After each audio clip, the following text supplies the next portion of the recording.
Tours. This is the Turtle Power Podcast.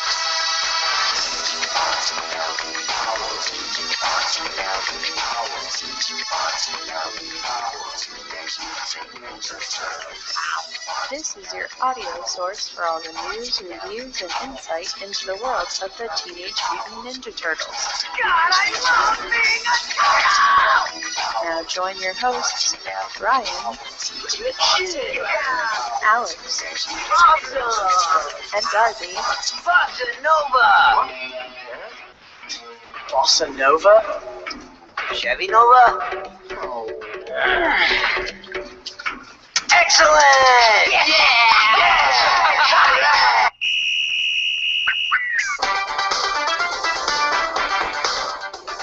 Now it's time for the Turtle Power Podcast.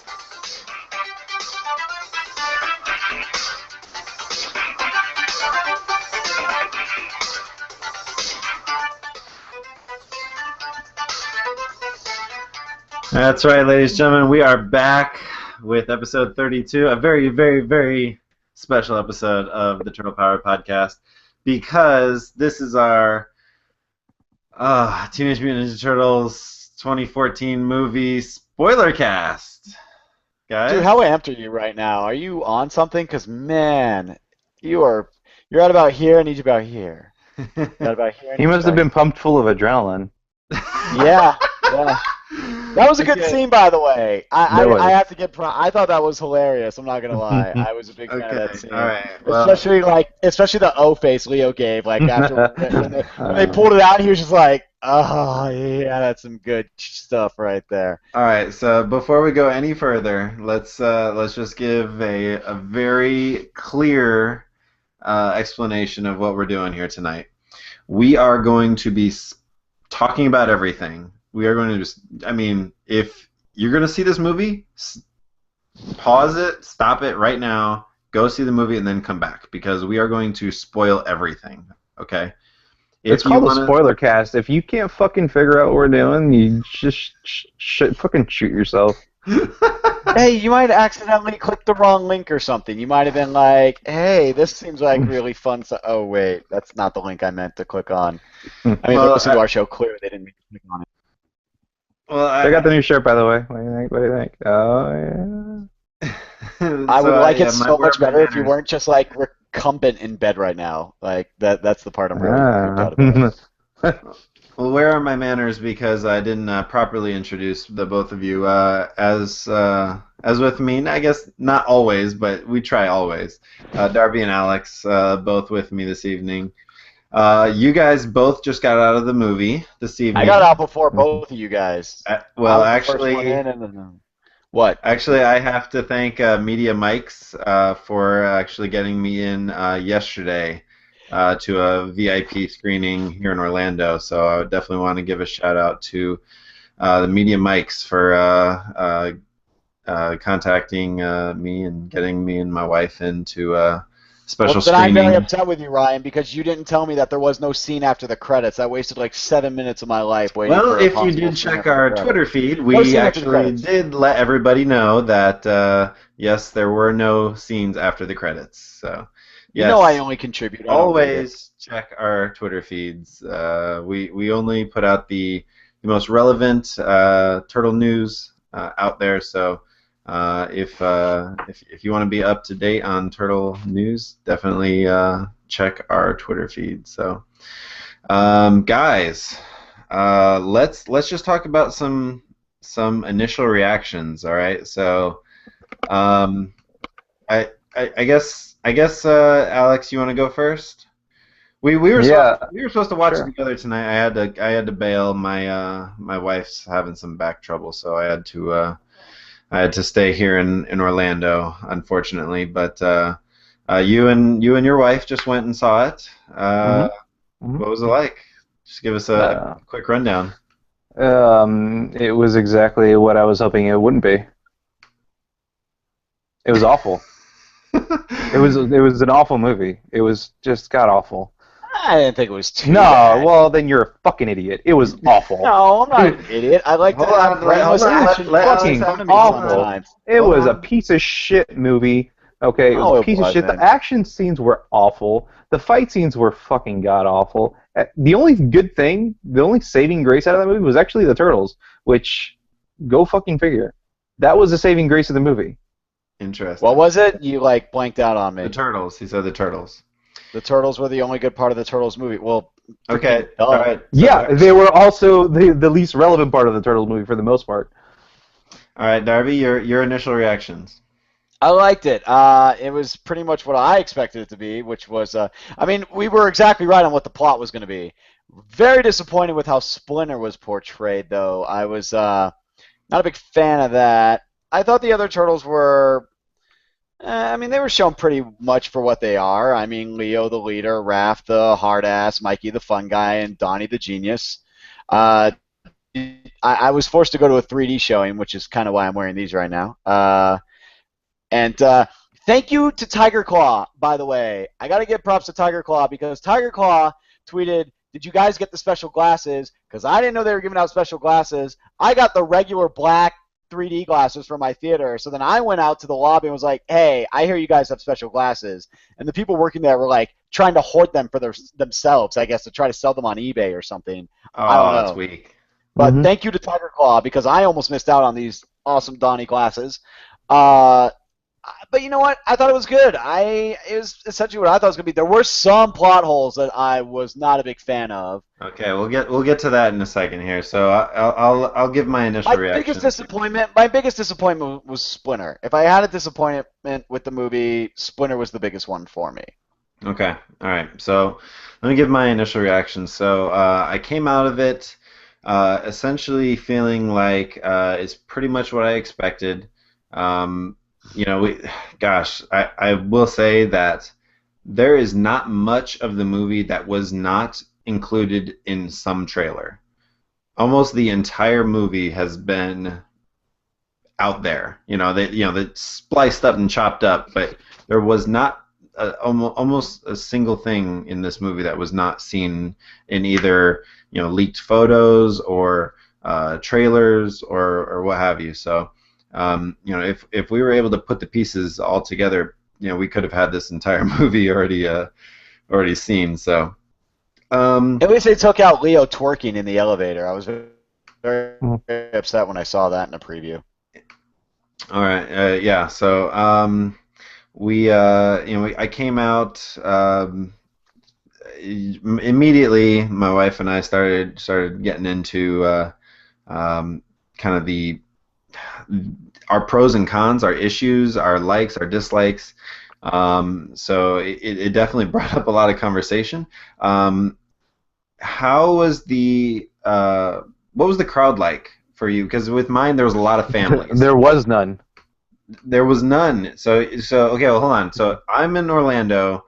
There were a lot of families there, and there were a lot of kids, and there were points in the movie where they were cheering and laughing so much that I could barely hear the screen. Like I could barely hear what was going on in the movie. Dude, we had nobody. No, we had I'd say maybe 20 people in the theater.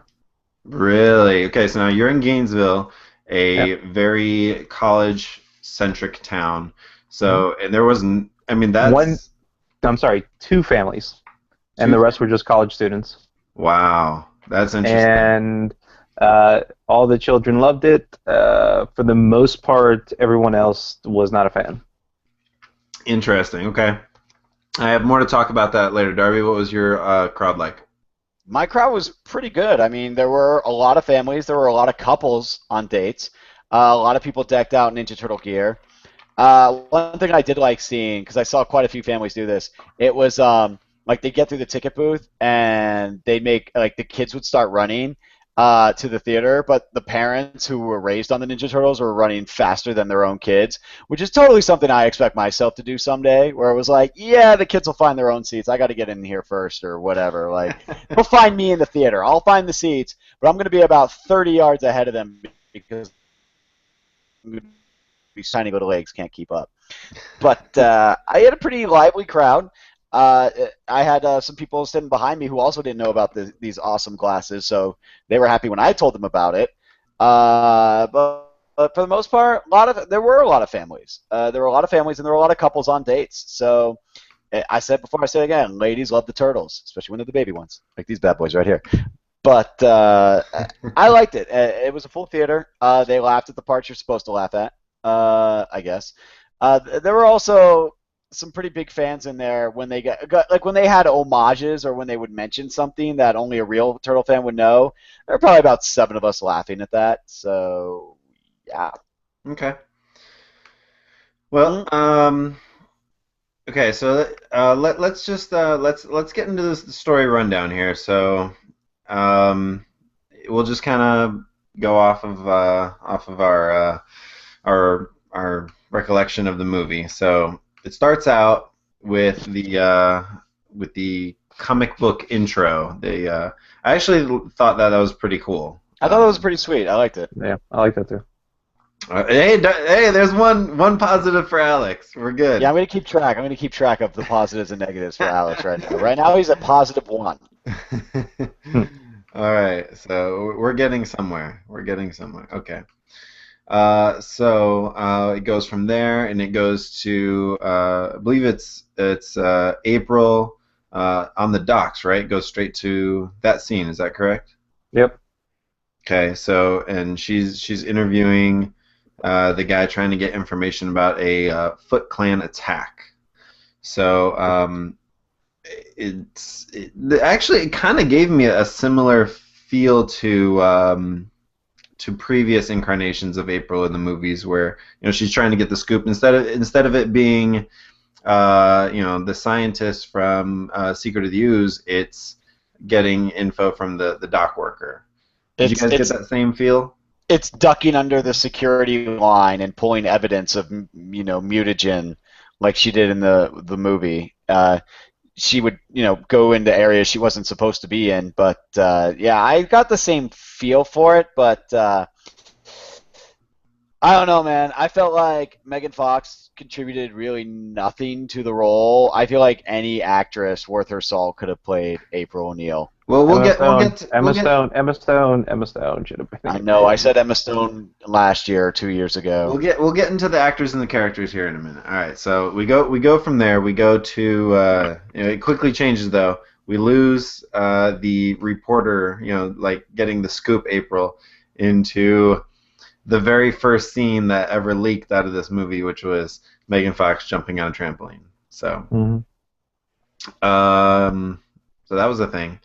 I mean, so that happened. So that happened. It was actually, it served a purpose though. It served a purpose for the movie, for the storyline, and the fact that it was trying to show that April was, in this version of April, was stuck in as being kind of the eye candy.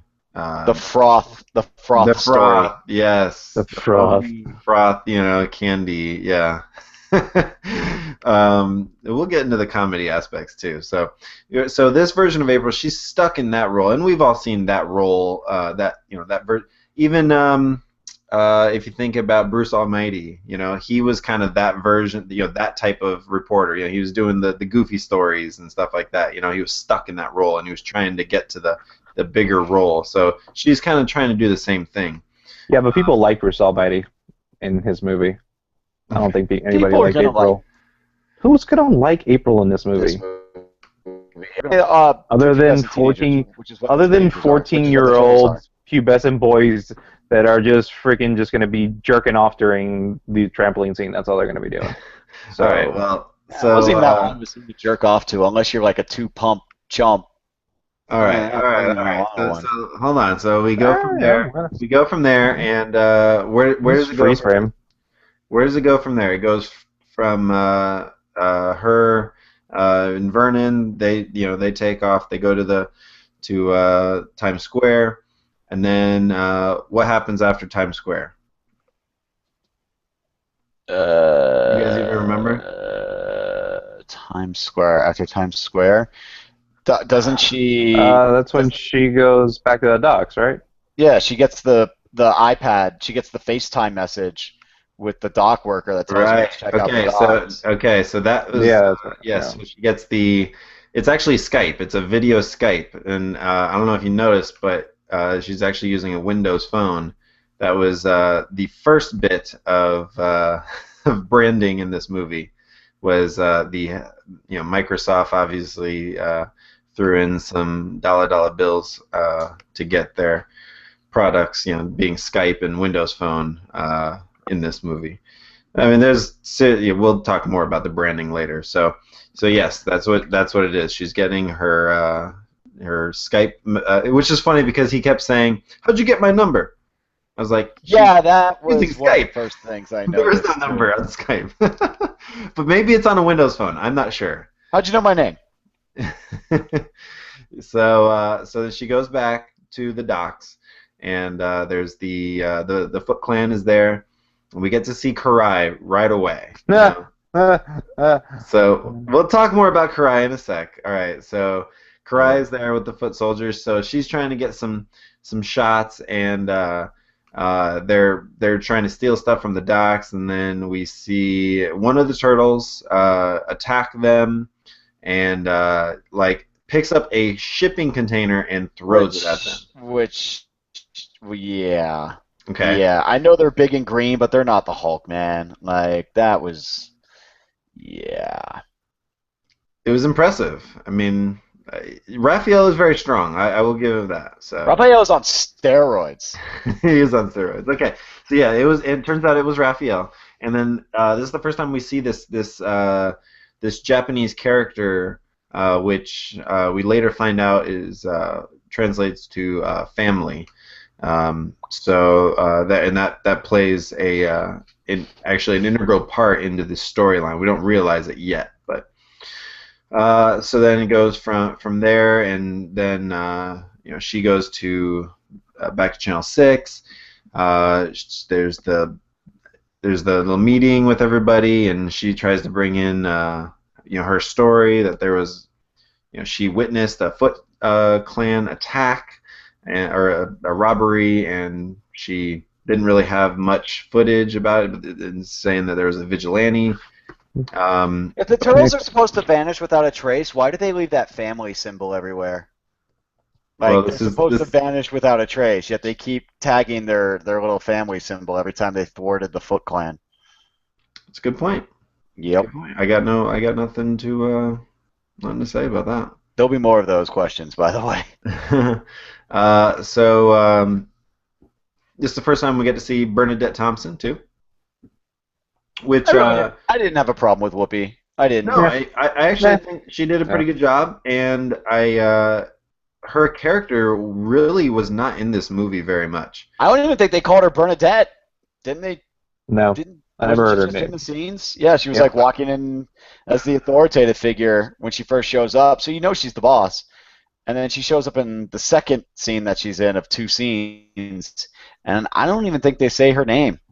If they did, it was just Bern, like for Bernadette, but I really don't recall. If like you said, if it was really short and like just kind of on the side or something. So anyway, two scenes. That's all she was in the movie, right? Just two scenes. Pretty much. Yeah. So that was interesting. I thought she'd be in it more. I mean, considering it's Whoopi Goldberg, but anyway. So it's not the early '90s, Ryan. She's really not that big of a deal anymore. Well, she's still on The View, and she was just so many people watch that because the target audience of the Ninja Turtles watches The View. Well, we'll talk about target audience here in a minute, but she was on the Tonight Show just last week, so promoting the movie. So, okay, so it goes from there to what is it, like 15 minutes into the movie when you finally see the turtles for the first time? Like, it is a while. Yeah, Jess and I did talk about that. It seemed like it took forever to get just like the Transformers movie. Mm-hmm. Yep. Let's establish a human character for the reason you go see the movie actually shows up. Now, we got to see the actual? Okay, so now what was it first that we saw? Did we see them in the sewers first, or did we not get to see the turtles actually until she sees them up on the?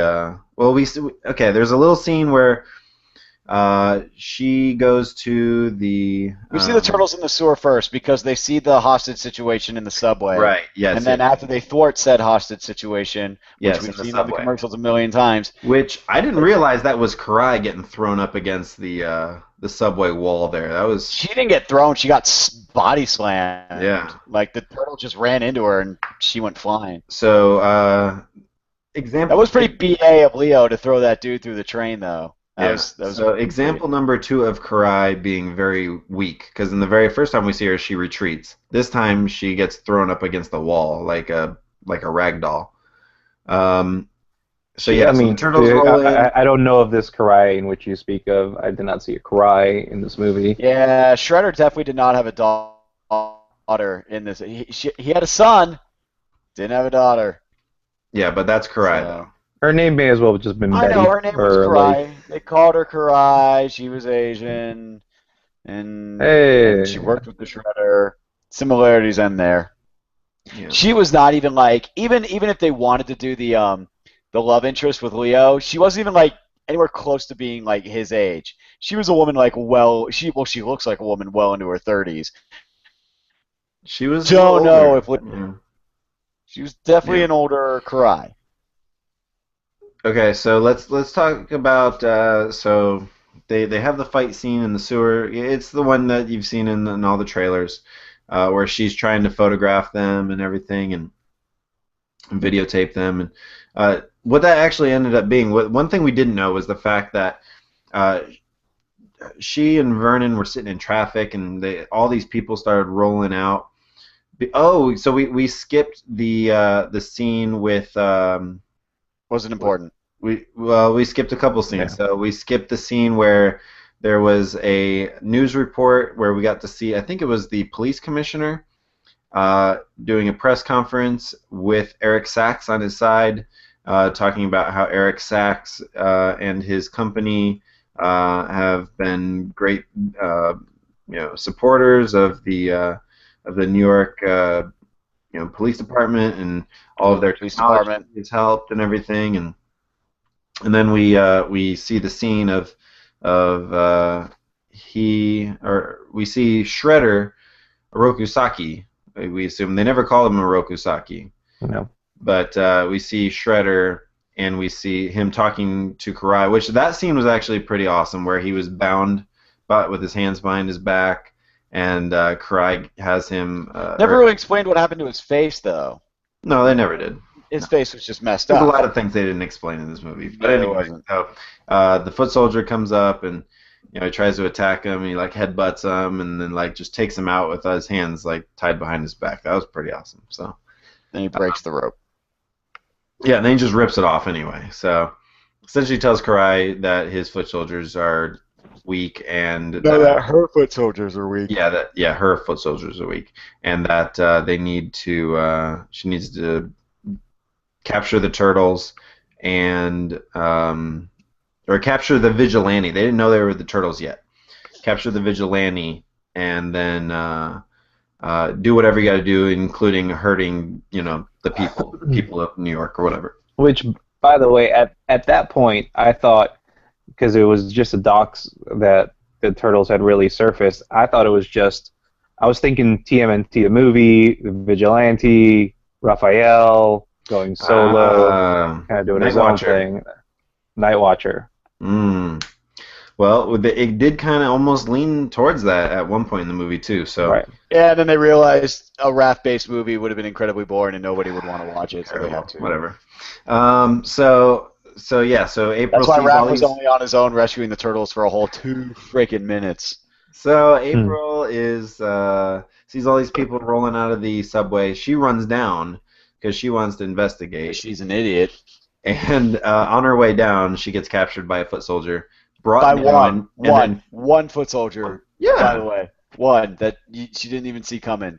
Well, it's April. She's a news reporter. She's not supposed to be a martial artist or anything like that. So, and these are supposed to be trained, military people. So yeah, that's believable. But the fact that what we didn't see coming was that she's brought downstairs, and she's now a hostage with a bunch of other hostages downstairs. And She never got a ticket for jumping over that turnstile, too, by the way. Yeah, that's a good broke the point. law. She broke the law right there, and as such, I was am punished the law. by being part of a hostage situation. so she's down in the subway, and Karai knows that the turtles are coming because They have hostages. Yeah, I bet she does. oh jeez.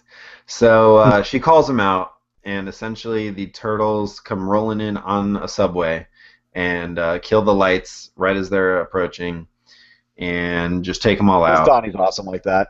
All the foot soldiers are all tied up, in a row, when the lights come back on, and they make their way up through a what do you call that? Like a construction debris chute, Yeah. Yeah, I don't know. Fair word. That's close enough. It's a fair name for it. So it goes all the way up to the roof. So they somehow climb their way up to the roof, and then and she noticed it moving. Nobody else noticed that it was moving. No. When the She turtles. saw Raph run in. She saw Raph run in it. Yeah. So she runs out of the subway. Everybody else runs for safety. She figures out where that chute goes. Realizes it goes up to the roof. She runs up there, and she can hear them talking, and then that's the scene where you see them like high three, and they all freeze because it's right when she takes the photo, and then they chit chat. She passes out, and then Donnie turns out Donnie erased her phone so that lost all the photos, lost all the video, and everything like that. Yeah, and they never once thought, let's give her back her phone because she can't take pictures again. Take any pictures of us while we're leaving. Stupid. Yeah, that's what I said. I was like, why are they giving back her phone? Why don't they jump to the next building, put it on the roof of the next building? For once, Raph was right. Yeah. For once, Raph was right. Raph was Once. Even a blind squirrel, Alex. Blind squirrel. But it's like, don't give the phone back to her. She's just gonna take a picture of you guys while you're leaving. Oh, look, she took a picture of you guys while you were leaving. So at this point, she recognizes a few of the names, right? She recognizes Raphael and Leonardo, right? So she runs home and starts rifling through stuff in her closet. Oh, she has a sister, by the way. April O'Neil has a sister, by the way. No, I think that was a roommate. That was a roommate. I don't think that was her sister. No, that was Irma. No, her name wasn't Irma, though. No, she didn't have a name. She was only. Oh, no, it was Irma. It was Irma. Everybody knows She said her name. It wasn't Irma, though. I don't think she said Irma. Oh, she did say your name? She said her name, but I don't think it was. I'm sorry. Irma. When Megan right, Fox starts talking, I stop listening. So. Oh, it was really fast and in passing. All right, Darby, see if you can find what her April's roommate's name is. All right. While I keep talking here. Okay. Knock, you about to get shell shocked when I look this up. All right. So she's rifling through all of the stuff in her closet, and going through videotapes and everything, and this gets into the. So it turns out it was a true spoiler what we talked about in our last episode with where we find out that April's father was involved in Taylor. Was it Her Taylor? roommate's name was Taylor. Taylor. Yeah, she looks like a Taylor. You look like a Taylor. All right, so she goes through these videos and finds out that her father was working on genetic mutation experiments, and that he had a role in the creation of the turtles. And so, she's watching these videos of herself, visiting her dad and visiting the turtles and visiting Splinter when they were still just, baby. And they did have the red-eared sliders, so that was good. They got that one right. And then the little Splinter rat too. So that was interesting because it did have a very similar feel to the IDW series, where in the IDW series, it's that she's the scientist rather than in this case it's her father. But so that it was interesting. It seems like they borrowed that little bit from the IDW series. So too bad they didn't borrow a little bit more. Gosh, can you imagine if they made anyway? Oh, it'd be amazing. That would be amazing. Yeah. All right, so she rolls into this is the second of two scenes with Bernadette Thompson. This is the scene that we've seen in a lot of the trailers and everything, where they're she's trying to explain to Bernadette about the turtles and.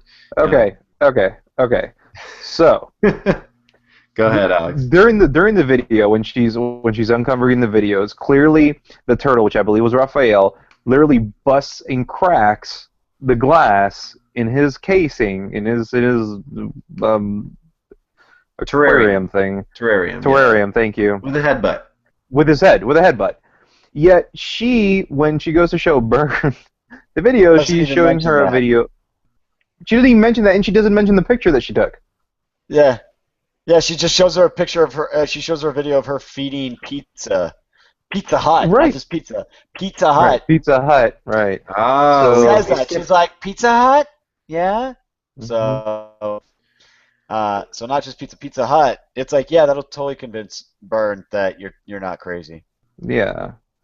What a great journalist. Actually, Darby, you brought up a good point here. So I think we skipped that whole scene too, where the turtles coming back from their well, I guess I don't know if that I guess that was right around this point where the turtles come back and they're trying to be quiet.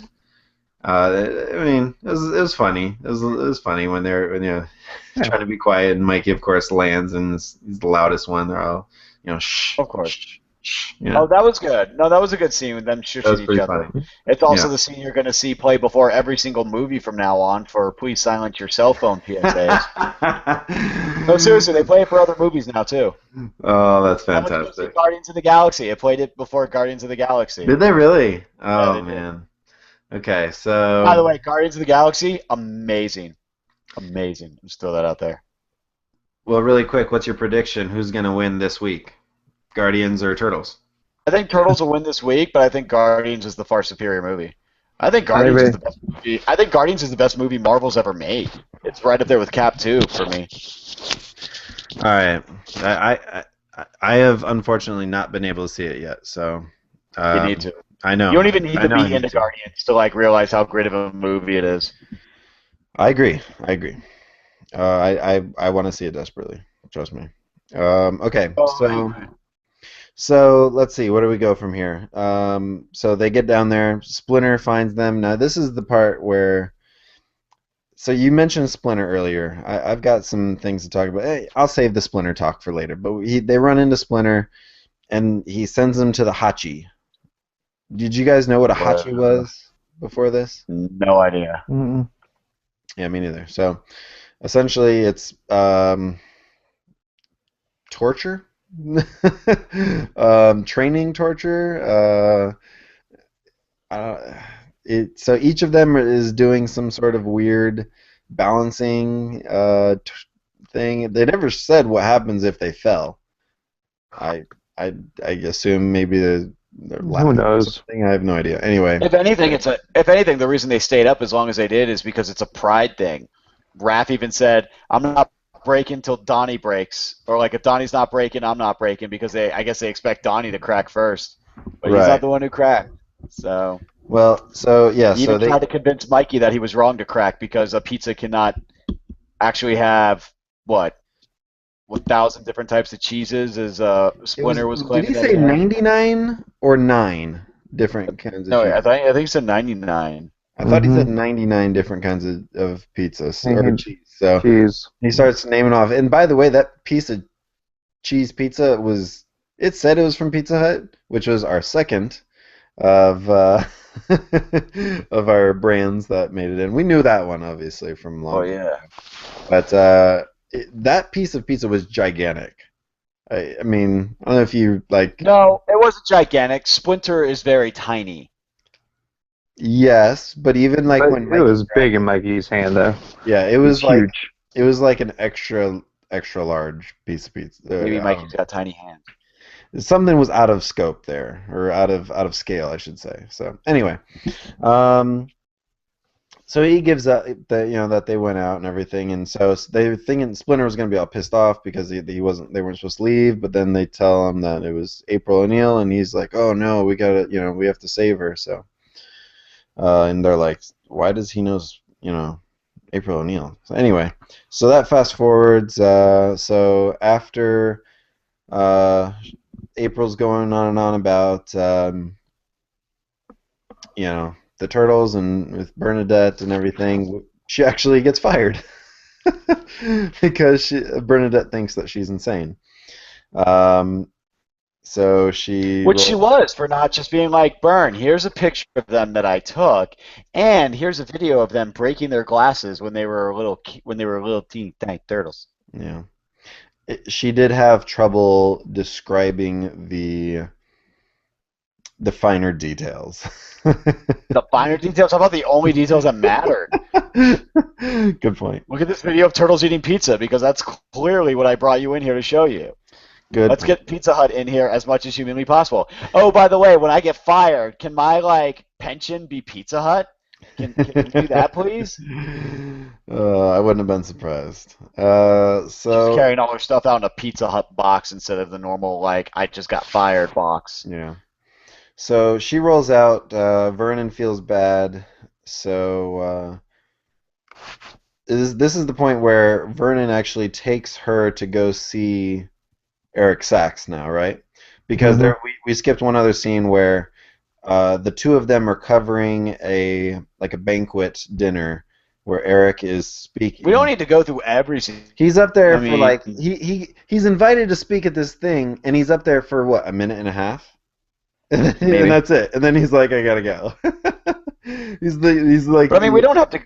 We don't have to go through every single scene. Well, we can just talk this is an important part because we find out in the scene, because April goes up to him after he's done speaking, and he's running out the door, and she rolls up, hey, Mr. Sachs, you knew my father. He worked with you.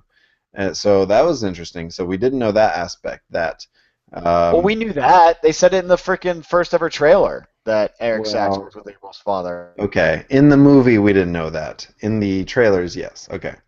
So, but it's an important plot detail because at this point now, fast forwarding back to where we were, she wants to go see Eric Sachs because she wants to get more information on what's going on with these turtles.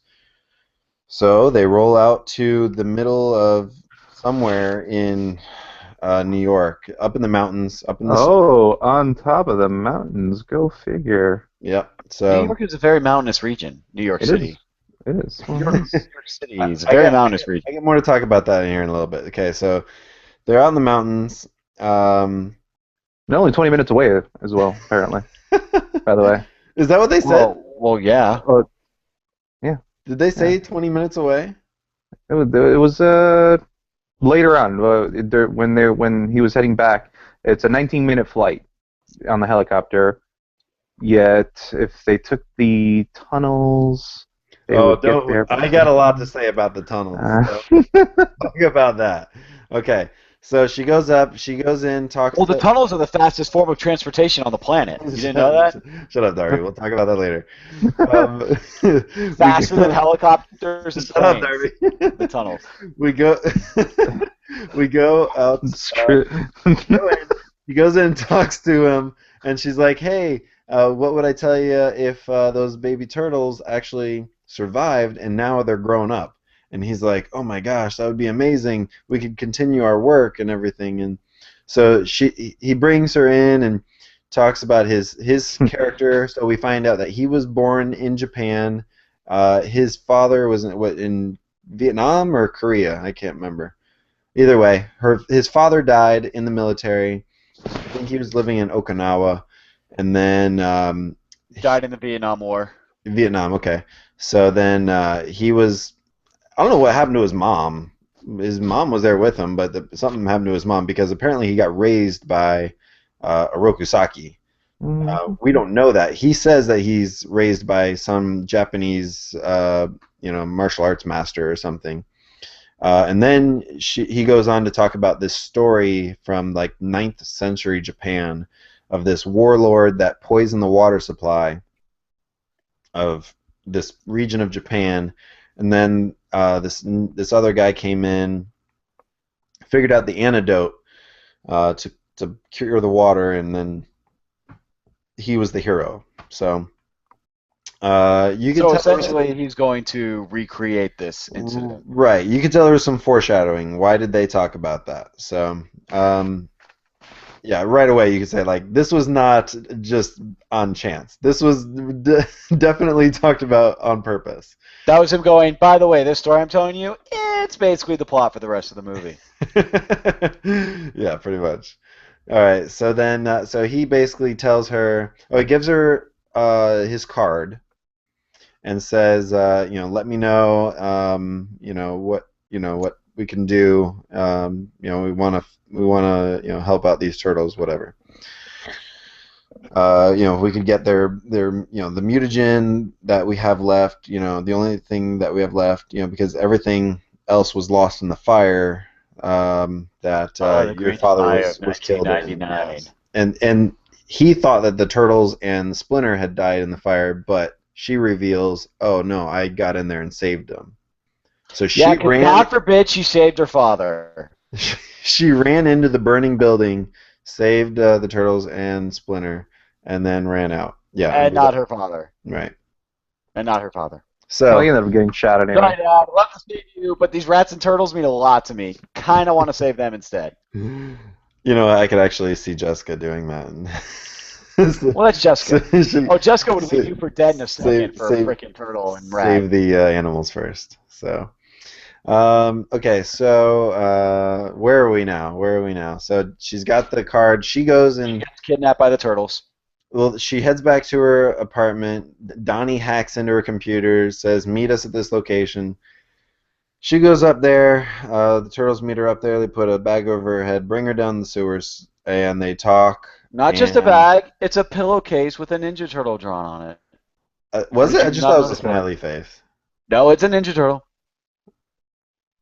Alex? What? Alex is sleeping. Okay, so so we're down. She's back in the sewer now. She gets to meet Splinter for the first time, and essentially this is where he gives her, the whole backstory of what happened to them after she dropped them in the sewer. We get the little animation of him growing. And then the turtles growing, and we see. Hey, we saw baby turtles. Baby turtles. We saw infant turtles. We saw child turtles, adolescent turtles, tween turtles. Twerking to holla back girl. Holla back girl. We saw this little game with Bok Bok. Isn't that what they called it? Oh, yes, which comes into play. Apparently, that is the secret weapon. That's all it takes. To defeat Shredder. To defeat Shredder, all you have to do is play block. Oh, my God. The worst scene in the entire movie. No. Okay, hold on. We're leaving out a very important detail. Okay. We're leaving out a very important detail about how they grew up. And that is Splinter's mastery of ninjutsu comes from a freaking book that he found while cleaning up the sewer. I was gonna save this. I was gonna save this for the end, but let's get into this now. Come on, hey! If you're gonna go scene for scene, then I'm gonna tell you what happens in the scene, and that is he picks up a freaking book that says The Art of Ninjutsu, which was dusty, by the way. Who flushes a book about ninjutsu down into the sewers? What toilet does that fit down? Then he decides, I'm going to learn ninjutsu and then teach my kids so they can defend themselves in the future. What a great idea. Fucking what a great idea indeed. Talk about thin. Oh, I know and you know what the funny thing is too? That book that he picks up is about 12 pages thick, and it's just illustrations. It was just illustrations, it's true. It's illustrations. It's about 12 pages thick. I know if I had a book about ninjutsu that was just 12 pages of illustrations, I myself could teach myself how to be a ninja master in any weapon I find down in the sewers, by the way. Because apparently they're just overflowing with katana blades in size. Very high quality ninjutsu weapons, by the way. Oh, that bow staff was no joke. That bow staff, no joke. Now, I'll say Donnie probably made the bow staff like with later on. He probably didn't have the crazy one at first, but like, where the hell was Raph get those sai from? You know what I mean? Like, where does Leo get? Where does Leo get those from? beautiful katana blades? Where does Mikey get those beautiful nunchucks? Like, I almost think I almost think Mikey made his. Because those nunchucks were huge. Those nunchucks were massive. Well, nunchucks all come in different styles. I mean, that style of them was the longer handle. Big. We haven't really seen Mikey use in any of the versions of Turtles. Is that longer handle version of the nunchucks? But even though they were longer handles, they also had a longer chain as well. Because typically when you see the long handle, they have a short chain. So it's a little different, but big nunchucks. This ninjutsu part, this learning ninjutsu from a book. This illustrations. The illustrated book of ninjutsu. It's like a child. It's like a children's book. You can be a ninja master. It's like a children's book on ninjutsu because it's all illustrations. Even you can be a ninjutsu master in 40 simple steps. So. Oh yeah, 12 pages. This was probably the part of the story that I had the biggest gripe with, because even if you go back to the very beginning when this movie was just going to be called Ninja Turtles, if you take out the teenage and the mutant part, right? And you did notice they added in the alien backstory a little bit here and there, right? Yeah. Where the mutagen is supposedly of alien origin. That was mentioned in that little video that she was looking at. It also said TCRI on the can. It did say TCRI, yeah. Mm-hmm. That the fact that he can become fluent in ninjutsu to the point of a ninja master, to the point to where he can teach that to 4 other people, quote-unquote people, to the point to where they can then fight against somebody who is actually a ninja master, a ninjutsu master from Japan. You just can't buy that. Well, right. Well, they, I mean, it's not like they were taught well. They got completely trashed. Like, they just got their asses whooped the entire movie, and it took a childhood game to win the fight. Dude, that Shredder was no joke. Like, Shredder would just own them. He owned them so much without even trying. It was like, really, Buck is what does it? It was not fun to watch. It was not fun to watch. Let me just, because I got my phone's about to die. I'm almost gone, guys. Yeah, plug it in. Fuck me. I gotta wake up in like 5 hours.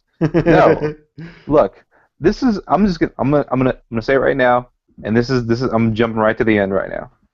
So, fucking bear with me. First of all, I for a second thought, holy shit, Ryan got one, Raph got one. No way, Raph actually got one. No, Raph did not get one. Yeah. April got one. No, because and I was thinking that too. I was like, I'm gonna open the show with congratulations to April O'Neil, who now has more Shredder kills than Raphael. I was gonna start the show with that, but Shredder wasn't dead. He fell 500 stories, created a 7-foot deep crater in the street. I turned to my friend. I was like, he's fine. He's gonna get up. He's fine. Like, they didn't even hit, like, maybe he's still alive. No, they were like, oh, yeah, by the way, he's still alive. Not only did they say, oh, by the way, he's still alive, they never even went back to it. It was never even like, hey, guys, I think Shredder may still be alive. Maybe we should look into that. Well, yeah. God, I almost wish Shredder would have died in that fall. So then April would have more kills than Raph does when it comes to Shredheads. Donnie still leads, by the way. You're welcome. Yeah. All right. So while she's down there, they figure out that the business card has a tracking chip in it. All the foot soldiers roll in. Shredder and Splinter, they have an epic battle, quote unquote epic battle. That was the best battle of the movie. Splinter Best gets fight scene, defeated. Yeah, probably, Alex. I would agree. Actually, Jessica By the way, said. can we talk about Splinter's prehensile tail? Can we We talk? will. We will. We will. Oh yeah, We yeah. will. Splinter gets defeated. Raph gets Where he defeated. uses it for the first time. The three And we've other already just passed the turtles. second scene where he uses it. Yep. Yep.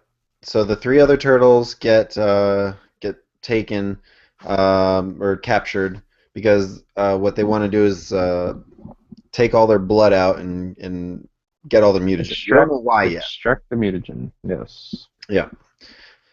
So April watches them get taken away. That's the scene we've all seen where the actors were walking down the alleyway getting zapped and yelling out and everything. So April. I have a question. Wait. Darby has his hand raised.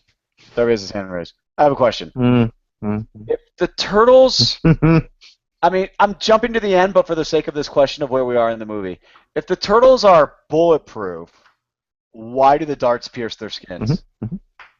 Well, their shells are bulletproof. No. Because Raphael flexes and pops bullets out of his skin when he flexes. No, it's just the front shell. It was just the front shell where they popped out. Because their arms weren't getting hit. They're shooting machine guns at them, and only the shells in the front part of the shell get hit. Their head doesn't get hit. Their limbs don't get hit. They never tuck themselves inside their shell once in this movie. No. Yeah, Darby, I'm sorry we didn't get the Mikey used as a shield in this movie. I'm sorry. That was one of the few. That was the one thing that you wanted out of that original script. Pretty much. That was the only thing I wanted. I wanted unconscious Mikey to be used as a shield. Real quick, and I may have missed it, and it's a possibility. I've been really busy, but wasn't there a casting for Baxter Stockman? There was a rumor about it, but because I mean, it was even in IMDb. Yeah, they made him Eric Sachs instead. They made him Eric Sachs instead. That's what it felt like. Okay, yeah, all right. I mean, it was definitely Sachs was that type of character because he's a scientist, right? Right. Well, and he developed the super suit. All right, he developed the super suit. So I assumed I just wanted good point. clarification. Also, when Shredder would throw his daggers and then activate his magnets to pull the daggers back to him, why didn't other metal objects fly into him? They had GPS. He activated GPS. I mean, like, yes.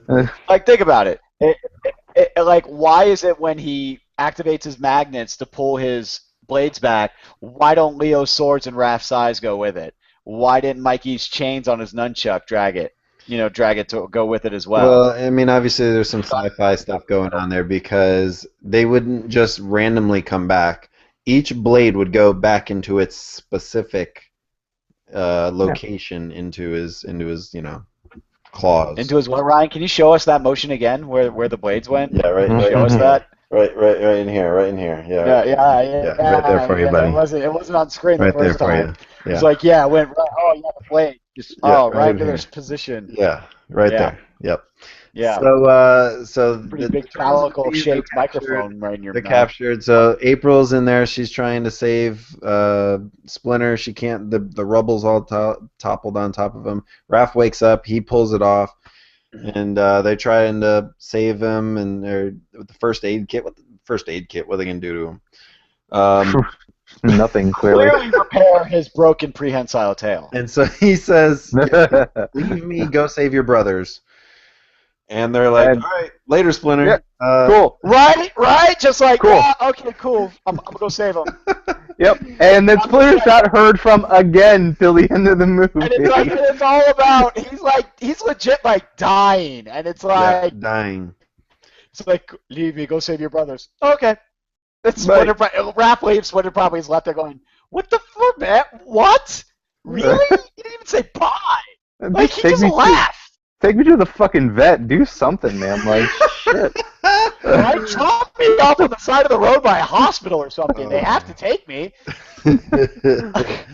So... It was great. Oh my God, Sensei, are you okay? Yeah, go save your brothers. Okay, bye. Gone. So... Well, it is Raph. Leo would have had like this tearful, emotional, crying Yeah. scene with a dying Splinter, but Raph is totally just like, okay, bye, gone. I'll avenge you. Let's go save my brother. I thought he was dead. I thought that was them saying didn't goodbye. even I say thought he that. was going to be dead. Oh So yeah, I anyway, thought Splinter was on his way out too. yeah.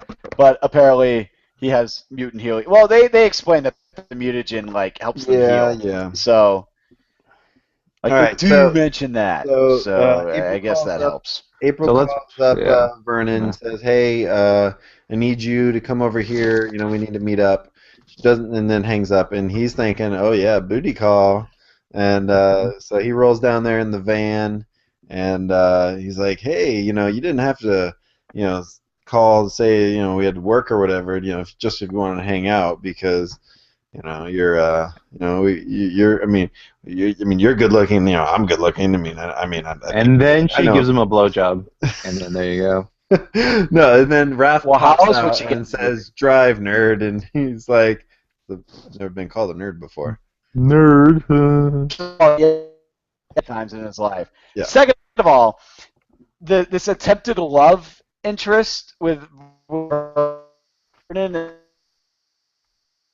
and they're gonna You're breaking up really bad, Darby. You're breaking up really bad. at the end of the Yeah, movie, and I was like, I swear to God, at the end of this movie comes back. We didn't hear any of that, Darby. But do you want to try again?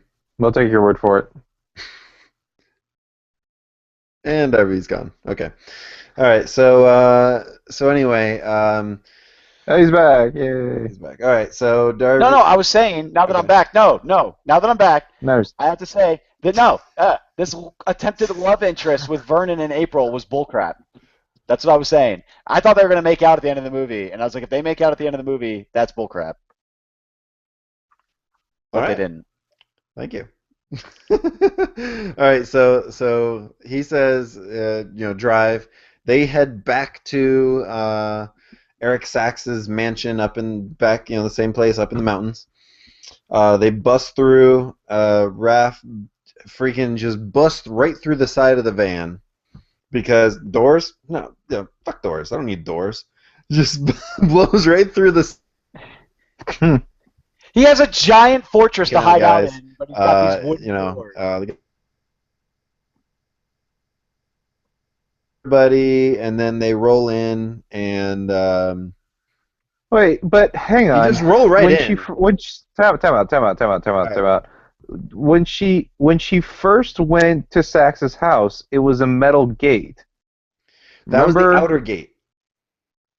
So how'd they get past the outer gate? Yeah, she had to buzz and say it's.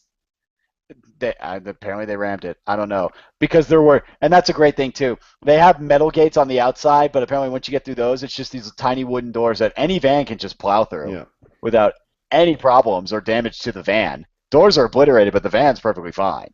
it's true. So after that, they just roll right in to Eric Sachs's place. They know exactly where to go, and Well, yeah, it's not like it's a giant complex or anything. yeah, exactly. They find the turtles right away. They're being sucked dry. All their blood is pretty much gone. And Oh, wait. okay, go ahead. Wait, sorry, I have to point this out because this was one of the lines I made sure to remember in the movie. Eric Sachs, exact quote. What was it? We'll drain all their blood if we have to, even if it kills them. Yeah. That was a legit line in the movie. Yeah. Yeah, wow. That was a legit line in the movie. Even if it killed 100% of their blood, may or may not kill them. Yeah. All right. So Well, then, I mean, to be fair, he doesn't know what happens when they drain all their blood. I mean, they are mutated turtles; they may survive. Possibly. Without any blood? What? I don't know because there's no mutagen to heal them. Oh. yeah. I mean, they may have some seeping in their pores. You don't know what's going on. Drain all their blood, even if it kills them. I made it a point to remember that line. So we get so let's see. They're trying to figure out how to save them. there wasn't really anybody in there right at first, right? Because or were there? What exactly happened there? There was nobody in there. Well, Then no, Shredder because comes in. the perimeter alert came. They're like, okay, give me that one canister. And he's Right. like, give me that one canister of blood. Then he took off. Everybody took off. Everybody And took off. They cleared the place out. Raph is in there, and Casey. See, look at that. It should have been Casey. Vernon and April are up there, and they're just kind of watching. And then Shredder comes in. Raph and the Shredder start. Well, I was gonna say fighting, but Shredder just whoops Raph's ass. destroyed him. Cracked No, the shell. Shredder just shows him Cracked his the shell. crap out of Raph. Yeah, that was kind of weird. And leaves him for dead, and then just takes off. Again. And just leaves. How many times is Raph going to be left for dead in these movies? Well, and it was it during this fight that April tried to save Raph? Was that in this fight? Where she like grabbed or no, that was in the sewer fight where she had grabbed one of Raph's thighs and like jammed it into his He armor. had to save Splinter. Yeah, that was Yeah, to save Splinter. That was earlier. So then this one, she's like, hey, Shredder, whatever, and just to kind of distract him, and then Raph's trying to fight with him some more. But yeah, then he just takes off. He thinks he defeats Doesn't Raph go well and just for Raph. leaves. Yeah. So then April and Vernon are like, okay, that was weird. He just left. Let's go save the turtles now. All right. Well, he cracked his shell. He figured he'd die. Yeah, there's from not like there's any infection guards or in front of the something, turtles or you know? anything. Let's free them.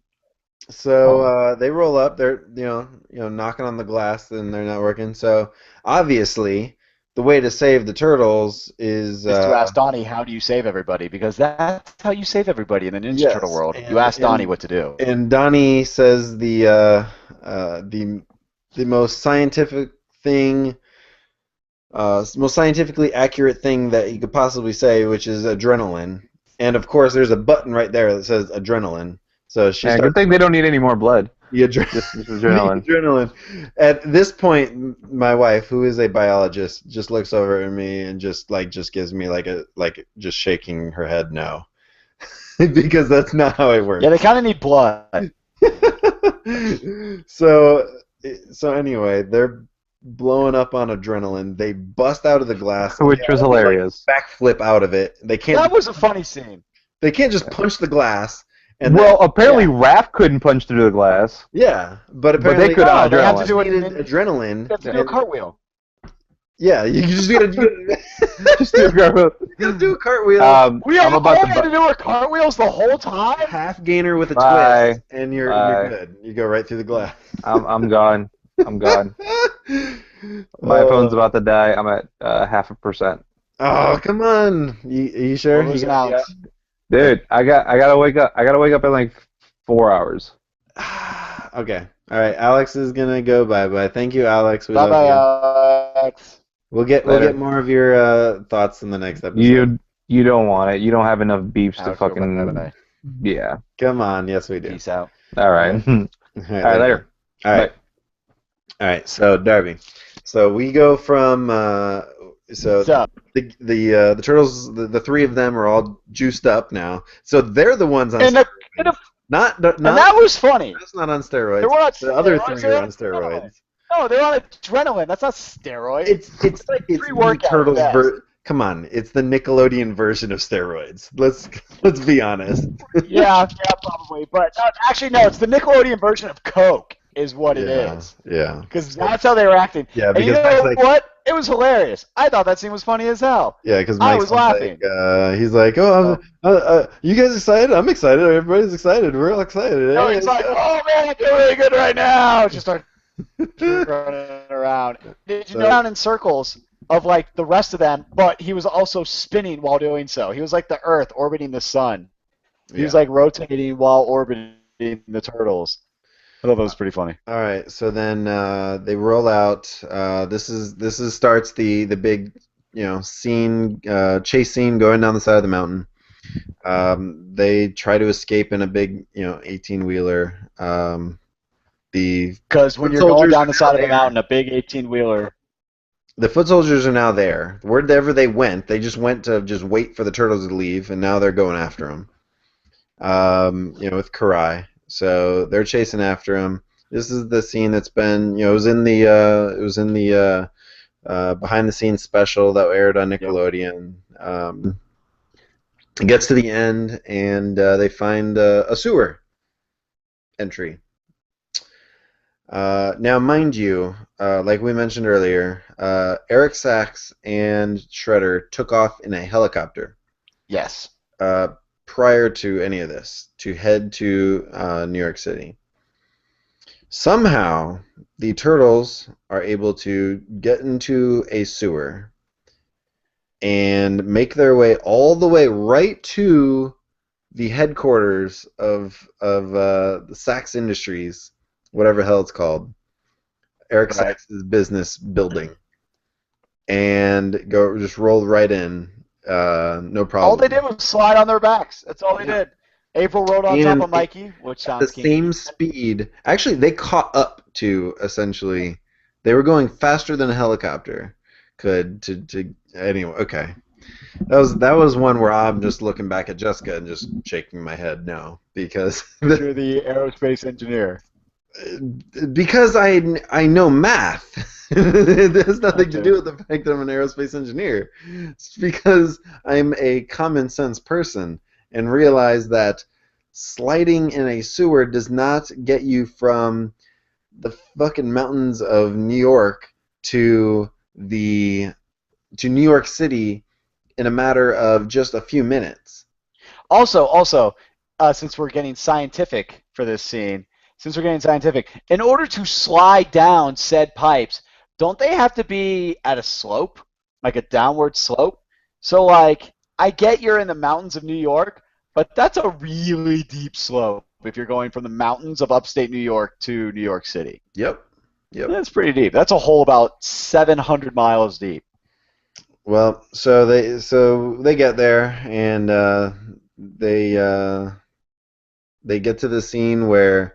Now, I think we did skip something else too, where where Sax essentially does this stereotypical villain monologue, right? Yeah. This is what I'm doing. This is my whole plot, where I'm going to release this chemical. This is my plan. Yes, into the air. Based off the 90s story I told you about. Yes. So they get there to try to prevent him from doing that, and they're running through the basement there, and they round the corner, and then it's like the scene in Star Wars: A New Hope where Han is running through the Death Star and rounds the corner, and then there's just a hangar full of stormtroopers. Yep. Except here it was a hangar full of foot soldiers. But in this moment of crisis, while all the turtles are frozen in fear, Donatello is the only one that thinks, maybe I should close the hangar door so they can't kill us. Yeah. So he's over there, beep boop, trying to close the door, and then everybody starts firing at them, and of course they just kind of turn around and all the bullets bounce off them. So. Yep. And then because they're looking for the elevator, right? That goes up to the roof, right? So they take the elevator, find the elevator. They instantly know because of Donnie's awesomeness what floor everything is on. Well, it's the top one, right? Well, but the floor for Sax Lab and everything too. They need to take Oh yes, because April and Vernon were going to stop off there and try to get. I don't even know what their plan was. They just to stop Sax, I guess, because they thought he was going to be there. I don't know, whatever. So so they drop them off. They go to see him. Sax has got a gun, so he's got him like kind of cornered in the lab there, and the turtles make their way up to the top, and this is the scene, MC Mikey. Oh yeah, the one where Leo was twerking in the commercials, but they took it out of the movie. Yeah. They actually, I mean, that got one of the biggest laughs of the entire movie. That got a big laugh from my theater too. Like a lot of people really like that. MC Mikey starting the, but then I think when Raph started beatboxing, that's when people started losing it. Yeah, when Raph started beatboxing, they definitely lost it. Yeah, so that was pretty good. It had just the right amount of timing too. It was good comedic timing. So that was one of the best scenes of the movie, I'd say. So they get up to. It's funny too because they get up to the top floor and they all run out, but then it shows them like jumping like onto the rooftop because the this is kind of weird because the roof, or let's see, the elevator did not pop out onto the roof. The elevator popped out on the top floor that the elevator went to, and then the turtles still had to get up to the roof. But they made it look like they just ran right out of the elevator and jumped onto the roof somehow. So, anyway, because my wife was looking over at me like, how did that? Where'd the elevator come? Where'd the elevator go? Because it just shows them at the edge of the building. So, that's another little hole. So, and then proceeds cited heights you'll probably ever see in your life. Only in this case, the one was destroying the floor. Yeah. Like Shredder had no problem disposing of the turtles when he went toe to toe against them. Yeah, when he went 1-on-1, there was no real problem. Then when he was going 1-on-4, didn't really have too much of a problem. That's what I'm saying. Like he had no problems. And then we get to Bok Bok, and we missed the cowabunga. So there was a cowabunga. The word that Mike used. That phrase you used to say when you were younger. I told you could never say anymore. And he's like, you still got one of them left in the tank. So that was cool. Glad they brought back cowabunga. So they do Bok Bok, and Raph's the last one. He rolls up. It was pretty solid, like slow motion where he he's like flying through the air and everything. So they seem to take out Shredder. He goes flying off the side of the building. Mm-hmm. But we know more. We're smarter than that. We know he's not gone. Well, what does Raph say when he supposedly disposes of the Shredder? Cowabunga. Pretty much. With a toothpick. Why does he have a toothpick? Razor Ramon style. Seriously. Was he the bad guy? Jesus. He is the bad guy. Well, for the turtles, he is. Yeah. So Donnie's over there. He's trying to, get the thing to stop. The timer's running down and everything, and he's typing in like code. He's trying to save the world. Yeah. So he gets it to stop last second anyway. So of course he does. Shredder's like, oh, screw this. Forget about just blowing it up. I'm just gonna take down the entire structure. And they're trying to hold it up from tipping over. And Leo, this was the weird part. Because Leo's like, no matter what, don't move. Like, don't leave your spots. Just stay here. I was like, that's dumb. He's just gonna kill all four of you, and then it comes down anyway. Like that makes no sense. But it didn't matter. Yeah, but then he didn't. But what's the first thing Shredder kept doing right before he'd fight? He'd bust out the claws. Yeah. He'd bust out the blades. And then when he walks up to a defenseless Leo, he doesn't bust out the blades. He just punches him. You just start punching him in the stomach. He was just having fun with him because he heard him say, "Don't move." So he's like, "Oh, you're not gonna move, huh?" He just starts wailing on him. But it doesn't matter because it comes down anyway. Exactly, and you knew it was going to. Yeah. Even when Donnie told him, Leo was like, "What are the odds we can hold this up?" And he was like 0.0000003%.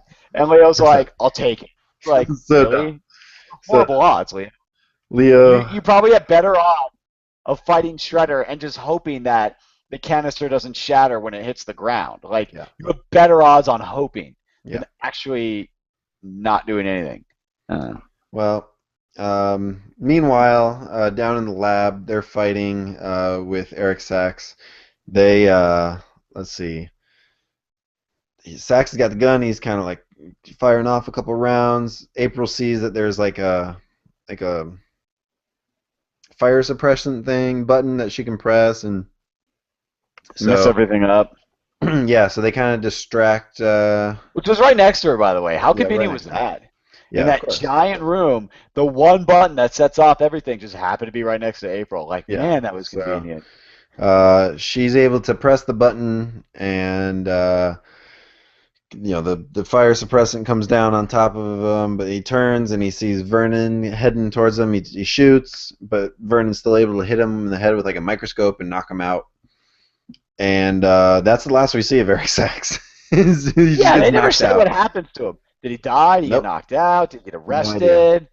No idea. And they're not even. And the thing is too, when they meet up with the Turtles afterwards, they're not even like, "Hey, what did you guys do with Sachs?" Nothing. They're just like, well, we won the day. Yep. All right. Yep. Exactly. So Vernon's shot in the shoulder, but he's fine.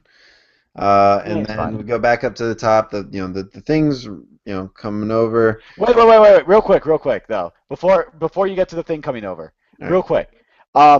Keep in mind, debris has been falling during this entire fight.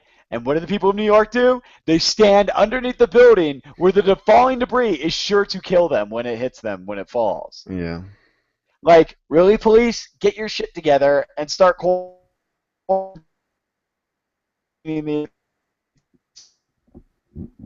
Yeah, start blocking the entire area. I've seen them block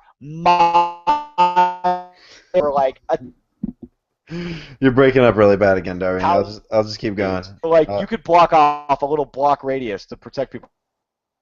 Yeah, you're breaking up really bad. Okay, so the thing comes down. That's true. People are all coming up close. Anyway, the tower comes down. April's out there, and she's stuck on the thing. And Wait, long story short. You back, Darby? You wanna say?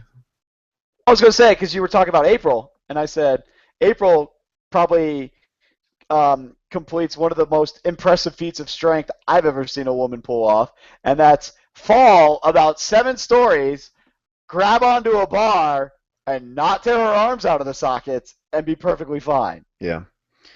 And then, what was when she falls and all the turtles jump off, like going after her, and then like one catches her foot, and then one of the other turtles catches their foot, and they just make a chain all the way down. They were in the air way too long for them to go that far down. I don't know. That just didn't seem right either. Anyway, they get her back up, and I mean, long story, they fight out. The tower is now fallen over. It's like leaning over on top of where the New Year's ball is. Like they're in Times Square. That's where this is. So it's like leaning over, and it's kind of like bouncing off the different rooftops. Going down. They're fighting Shredder up there, and it's actually Well, right before it falls is when Shredder gets knocked off. Right. Yes. So by April. Right. Yeah. April throws like a knife into his like eyeball, and he goes flying. He's got the mutagen in his belt. He just like grabbed it and like stuck it to his belt, and it just stuck there. Yep. Goes down, lands giant crater. Shredder's the ooze is gone. Something happens to it. We don't really know. I guess we're led to believe that the turtles grabbed it at some point. It is another plot hole, and we'll get there in a second. So the thing's coming down. The tower's going down. They're thinking they're gonna die, and Raph has this emotional. I love you guys so much. You mean everything to me. I didn't know if I could, live up to your expectations. That's why I wanted to leave, because I was ashamed. I just love you guys so much. And, we're down on the ground. We're that's not how gravity works. You don't just magically realize that you're on the ground. They didn't float down. They bounced off of buildings and landed on the ground. Without even realizing it. He didn't feel it. He didn't feel the force at all. They are bulletproof, Ryan, so maybe he could fall, 110 stories and land perfectly safely? So here's and what not realize that he landed? They land down there. All the people are everywhere. They land. They are able to run over to Shredder, grab the mutagen, and then get to a sewer without anybody seeing them. Right? We're led to believe that, right? Like nobody saw that. Because then all the people run up to Shredder, and they're like, whoa, who's this guy? Whoa, is he alive? Wow. Yeah, and then who's this Megatron-looking guy? Yeah. And then they go down, they save Splinter. Splinter's all right, and nobody believes that the turtles still exist, except for those two. Yeah. Oh, and then the turtle van made its appearance. Well, yes. So then, yes, that's right. So we cut to, which is bananas crazy. So here's my Would you two say cents that on shit how I went think this bananas? this this turned out. Right. Playmates is having its initial, discussions with Paramount, Viacom, Nickelodeon to say, all right, so we're making this movie, right? We Yeah, need yeah, toys. we're gonna make a movie, and it's gonna be called Ninja Turtles. And Paramount said, or Playmate said, "Are you sure you're gonna name it Ninja Turtles, not Teenage Mutant Ninja Turtles? You're gonna lose the Teenage Mutant part." Because And we Paramount kind of said, "Yeah, already yeah, have yeah, the packaging we're done. definitely doing just Ninja Turtles." And then they said, "Okay, well, we're gonna put on the packaging just Ninja Turtles." And they said, "Okay." And so then they said the next question was from Playmates was, "Okay, so what kind of vehicles are we gonna have in the movie?" Oh, well, we're gonna have the Channel 6 news van and some random SUVs. Because that Channel 6 news van is a hot seller. And which Paramount or Playmate said, you can't do that. You need to have We need a turtle van. You need what about the turtle van? Where's the turtle van? Like, there is no turtle van. Like, you need a turtle van.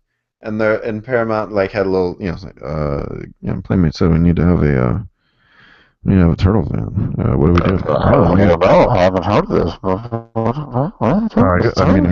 I guess we should. I guess we should have a little turtle van. I mean, is it a van with like a turtle head? Like it looks like a turtle. Yeah, I mean, it sounds right. Maybe just like a big green van with like some stuff on it. It sounds a lot more realistic than a blimp. I mean, that would just be ridiculous. Well, yeah. I mean, well, call Larry. I bet he can throw together something real quick here. All right, yeah. Like, So how would you fly a blimp over New York City without people ever seeing it and knowing that the turtles don't exist? Like, that's ridiculous. So, hey, yeah, Playmates, yeah, we'll come up with a turtle van, no problem. We'll put turtle van in there. You can go ahead and come up with a design for the turtle van, or we'll design a turtle van. We'll have a turtle van in the movie, no problem. That turtle van was like 3 sizes too small. And it shows up in the last minute and a half of the movie, which the whole scene where like Vernon's there with his, he's got his arm in a sling, and He's got a brand new car. Channel You think 6 he and bought April me a are gonna new make car. out? That it's the Vern Mobile or whatever the hell he called it. I'm like, No, that's like a 1998 Crown Victoria. Yeah, that was a cop car. That was a cop car that was auctioned off after it had like served its purpose as a cop car. They got that at auction for about like $2,000. You know what I'm saying? Oh yeah. So they, then the turtle van pulls up, the Mikey blows up, just like what you see in the Right. in the trailer. That's the end of the movie. And then Michael sings to April. Michael sings to April. Oh no, right? Yeah. What is it? What's the song he sings? He sings So Happy Together by the Turtles. You and me. Yeah. Yes, from the Turtles. We had this discussion. Yep. When the original voice cast broke into song, I said, Ryan, you know why they broke into that song? Because that song was played by the Turtles. There you go. So there you go. But yeah, I thought that was funny. No scene after the credits, sadly. No, there was just a little scene at the very, the pre-credit scene where they jump and they're hiding on the Victoria's Secret models. Boobies, which I saw a preview of, so I mean I knew it was coming. Right. You know what we never saw. Now that we're done with what happens, like that was the end of the movie. You know what we never saw? What's that? Besides Leo twerking, we never saw Raph in a trench coat. No, we didn't. And we know they shot those scenes because we saw pictures of it. Yes, we did. Raph was never in a trench coat. Very upsetting. Kind of wanted Raph in a trench coat. I don't know why. Well, at least from Megan Fox, from different interviews that she's had, they did cut out several things out of this movie. So it'll be interesting to see what kind of deleted scenes that we get. All right, so let's go through some actors' characters. We'll just kind of get our reactions to them. Okay. The turtles themselves. So Raph. I thought that the character or the actor, the voice, Alan Rickman, Rickman. Anyway, I thought he did a decent job. The one thing that will haunt my nightmares forever is bandana. No, is when they're doing the snow scene and he like jumps into that one SUV, knocks the With his guys crack out, and he shell. does that like woo! Yeah. His face in that scene will haunt me forever. Yeah, it's not the best. It's not the most flattering shot of Raph, is it? It just, it is not good. I have gotten used to their like neck down. I get the fact that they're all wearing their little costumes. I've gotten used to that. I will never get used to these faces, ever. The turtle I got used nostrils to the definitely kill it. out of the shadows ones. I will not get used to these ones. What about Donnie? What'd you think about Donnie? What'd you think about? Oh my God, they have guns. What'd you think about that? Okay. Here's my take on Donnie. Here's my take. One, don't ever mention that, oh my God, they have guns line ever again. Because they just ran through an entire freaking, like, weren't they just in an entire base full of foot soldiers that had guns? Yes. And they were surprised when they had them on the outside. Second of all, I did not appreciate the laugh with the snort. Did not appreciate that slow motion laughing with the snort. Oh, yeah. I get it. He's the nerdy one. So, of course, they have to have him laugh with a snort. I do not like that his pearly whites are better than most people's I've ever seen. Mm. You know, when his derp face, when, like, Shredder shows up, Leo's all like, and Donnie's like, What? Yeah. But I will say this. One, he does save the day many times. He Let me detonates be the the hero bomb for like once. he knew he was going to do. Huh? Let me be the hero Yeah. for once. Let me be the badass for once. Oh, a badass. Raph tried to be all badass. My shell's cracked. Just tape it up. And he was like, let me be the badass for once. Is that what did he do? He's like, Is that supposed to be like the turtle version of like, yo, cut me, Mick, cut me? yeah, I guess. Tape up my cracked shell. But yeah, no. I like that he stepped up because a lot of people think he's the worst fighter, and you know what? He probably is. But you know what? He stepped up. He said, let me be the badass for once. He saved Leo's life right there. He took out 2 of the SUVs. Launching Raph into the Hummer was pretty freaking sweet, even if Raph's shell was cracked.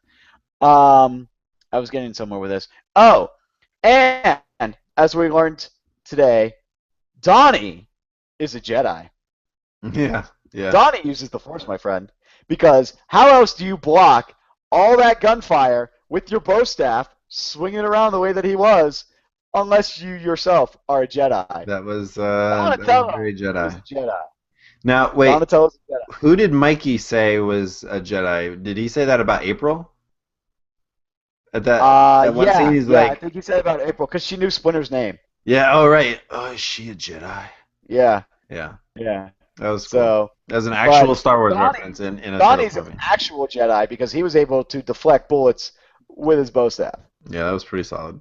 What did you think So- about the little his little wrist gauntlet gadget whatever deal thing? I thought it was cool. That was cool. It's just a giant supercomputer that he goes to town on. But it had a hologram on it. Like, Yeah, Donnie's I don't IQ is know, over like- 600, dude. He can take this phone that I'm going to flush down the toilet when it's done and make a hologram out of it because he's Donatello. he can do that. But the funny thing was, before that scene, the mountain scene started happening, my buddy turns to me, he's like, Donatello's really not getting a strong showing in this movie, is he? And I was like, yeah, he never really does. But then that scene happened, I was like, there it is. Yeah. I'll cover Leo since Alex isn't here. I thought that Leo's character was actually he didn't have as big of a role as Leo's character normally does. Because Leo's the leader, usually. Yeah. Usually Leo is probably a much more integral part of the story. Raph was definitely the turtle that got the most screen time in this movie. Yeah, he got the most screen time, but they probably cut down on Leo's screen time because they wanted to make room for Mikey. Because, they're trying to, get the kids involved because kids love Mikey. Okay, So, yeah, who's the most serious turtle? That's Leo.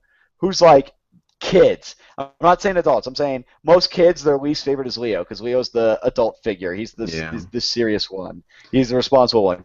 And Kids don't like that. They like did still rambunctious have ones like Mikey. Yeah, they did still have the Raph, Leo, Headbutting. I'm not listening to you, that. Right, they have that. And I like Mikey. Mikey pointed out, like, oh, wow, you guys went 30 whole minutes without arguing again. Good Right. job. Like, man, that's impressive. You want to take Mikey? I'll take Mikey. I liked Mikey. Mikey was pretty much everything I thought he would be. He was actually, his fight scenes were really fun to watch. He was the most agile. He did, like, the most flips. He was by far the most agile. His nunchucks suited him really well. His personality was really good, too, because he, of course, since he's the most immature, he's the one macking on April as much as he possibly can. He was the one that was in love with April. We can still have adult conversations. Yeah. No, he had the best lines out of the movie, which. Oh, he totally did. Is she a Jedi? Customary, right? Oh, the crush. He had the orange crush. That was the other. Oh, yeah. Was the third of the branding in the movie. Don't tell Raph. Don't tell Raph it's behind the fridge. Yeah. Yeah, he had a pretty good showing. I'm trying to think. He said something else that was really funny. Dude, him hopped up on adrenaline was great. Yeah. I feel so good right now. You feel good? I feel good. I mean, I'm feeling pretty good. I don't know about you guys. So before we move on, before I forget, I want to just mention one thing with regards to the character designs, right? So they're going through all this craziness, right? Puka shells. Think of the going down the mountain, right? Raph gets thrown into the SUV and like destroys it, just out of the right out of the original script, right? Mm-hmm. And did you see in the slow-mo, right? Now on the big screen, I noticed this for the first time, is that he's got his shades on like up above, like his eyes. Yeah, he never wears them. Resting, they're like resting on his forehead. He hits the thing, going. How many G's would that be? I don't know, because Donnie flings them. Donnie flings them. Yeah, and he sends the freaking SUV flying, right? Right. His sunglasses just kind of go like, they kind of just pop up on his head just a little bit and then pop back down. I think it's ridiculous that he even has sunglasses. He never wears them. Yeah, okay, but on the Why same, do you need sunglasses the same in the thing. store? The same thing with Mikey and his puka shell necklace with his sunglasses hanging down. After all that fighting, after all that gunfire and everything, they're still fine. They're still hanging there. No biggie. Like it was. I think the only time the puka shells moved was when they were going down the building and they were spinning around. I think that was the only time the puka shell necklace actually moved. Well, I guess that's kind of what I'm talking about. Like with Donnie's gear, right? He's getting shot in the back. Not all of that stuff is bulletproof. And not only that, he's sliding down a tube of water in the sewers for apparently 700 miles, and water, whatever, dude, we're good. Yeah. But you know what? Donnie being as awesome as he is, probably made him waterproof to begin with. That was little like, camera, I gotta make these machines. that little security camera that's over his shoulder, that would not. How pointless was that? Any of that. I don't think he ever even used the security camera. He used his goggles and he used the thing on his wrist. Yeah, all that stuff on his back was useless.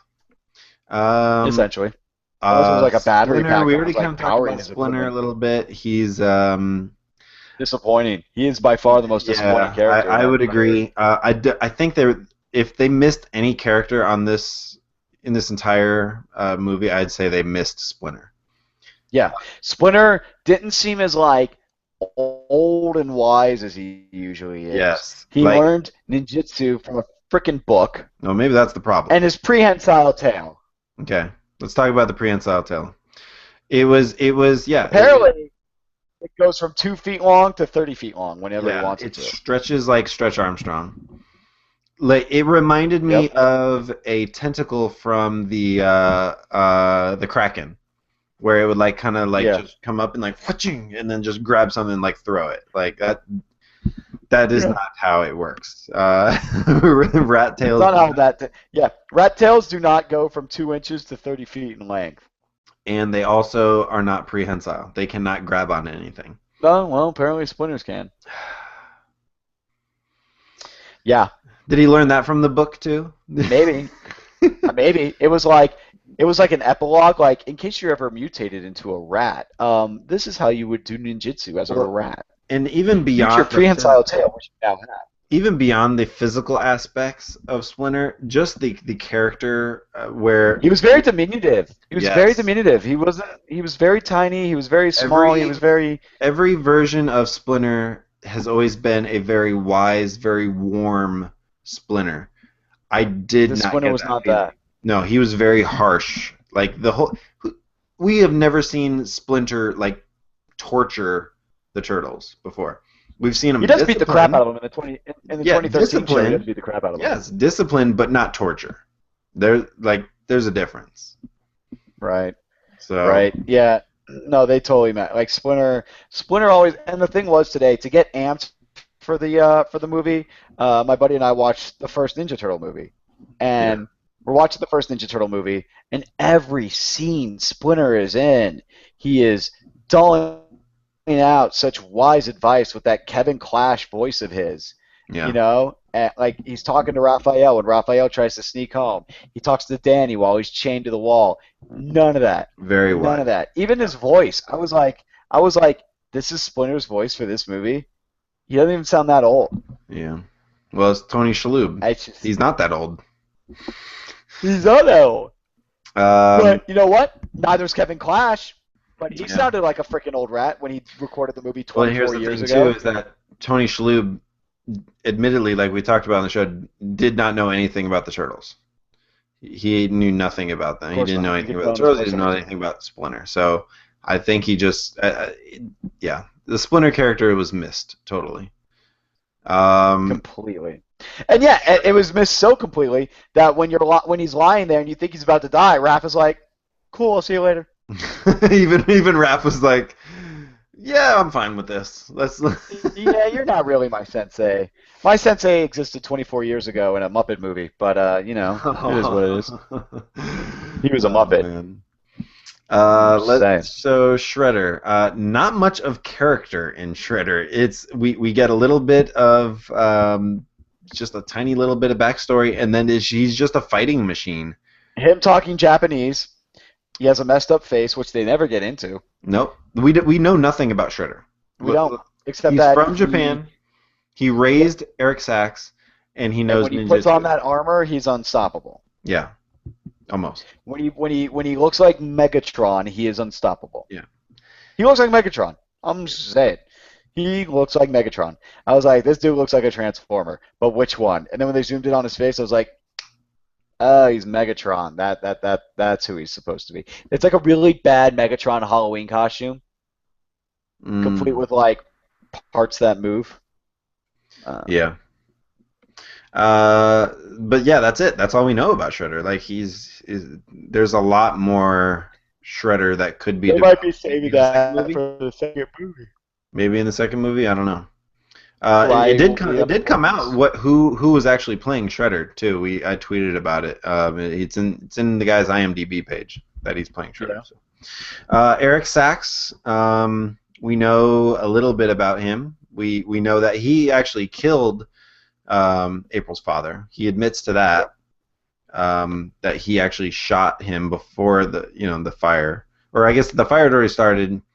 He caught him setting the place because it was actually April's father that set the place ablaze because he found out that what Eric was doing, and then Eric rolls in and sees what he's doing, kills April's dad, and then takes off. April saves the turtle. Where was she during all that? Who knows? Anyway. And why wasn't she shaving?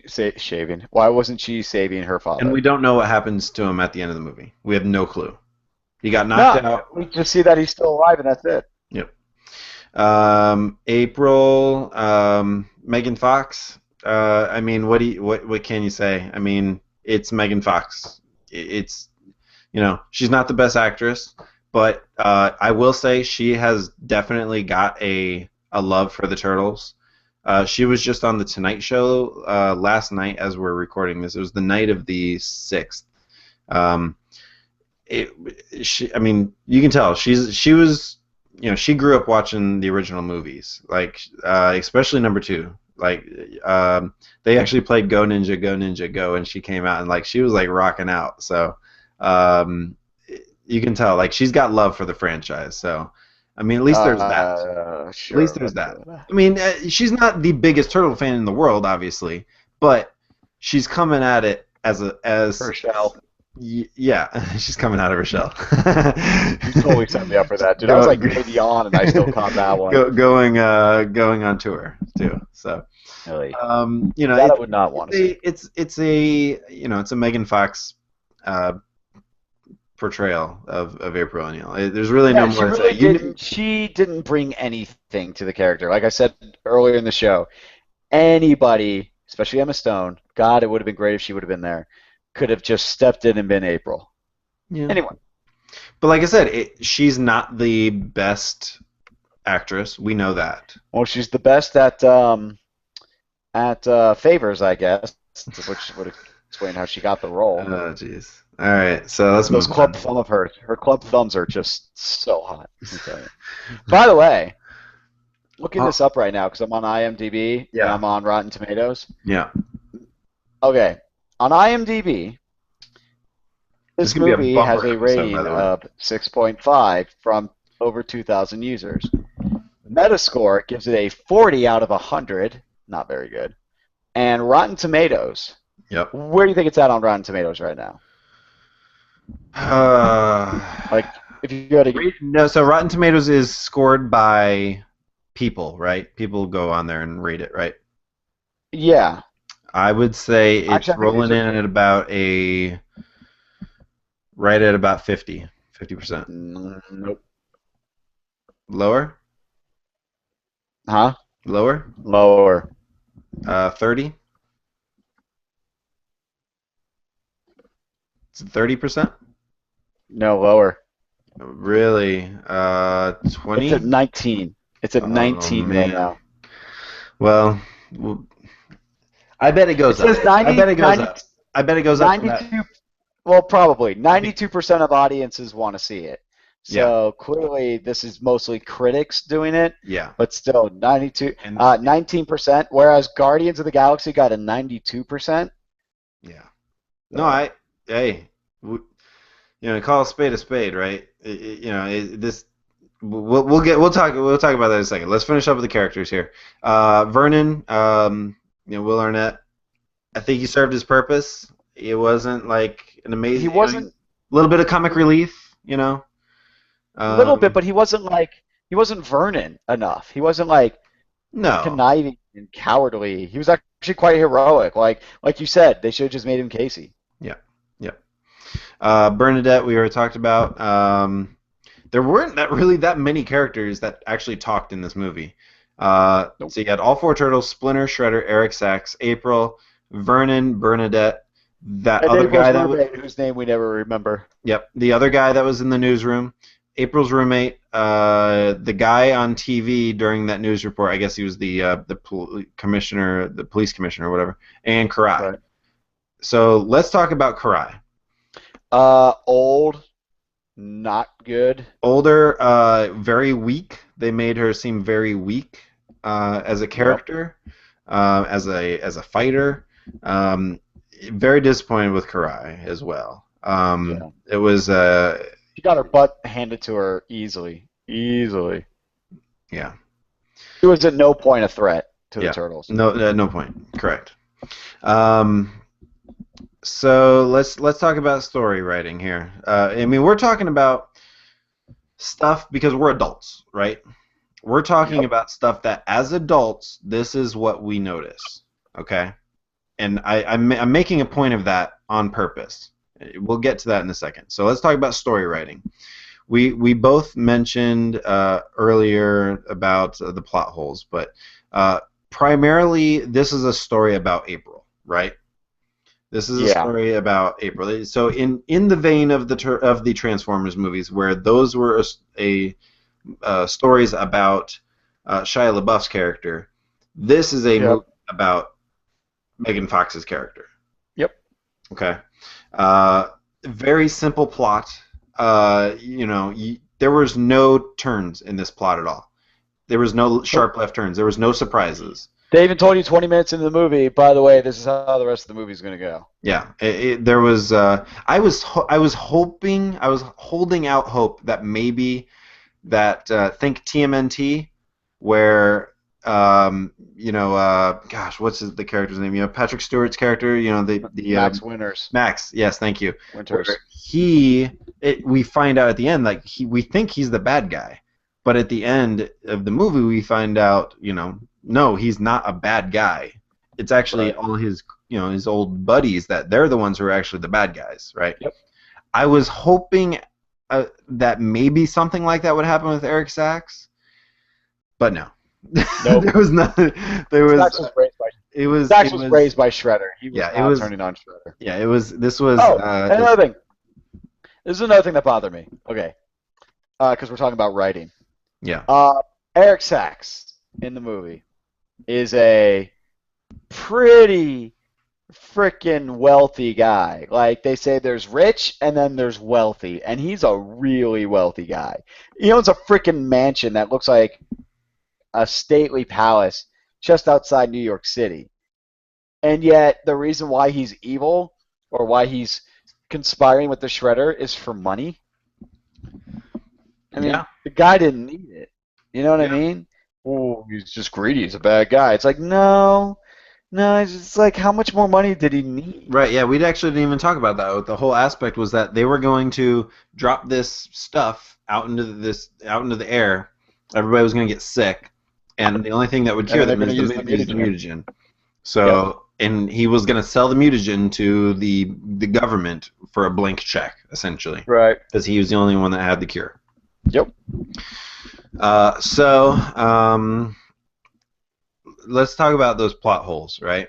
My biggest plot hole issue was the mountain sewer to New York City.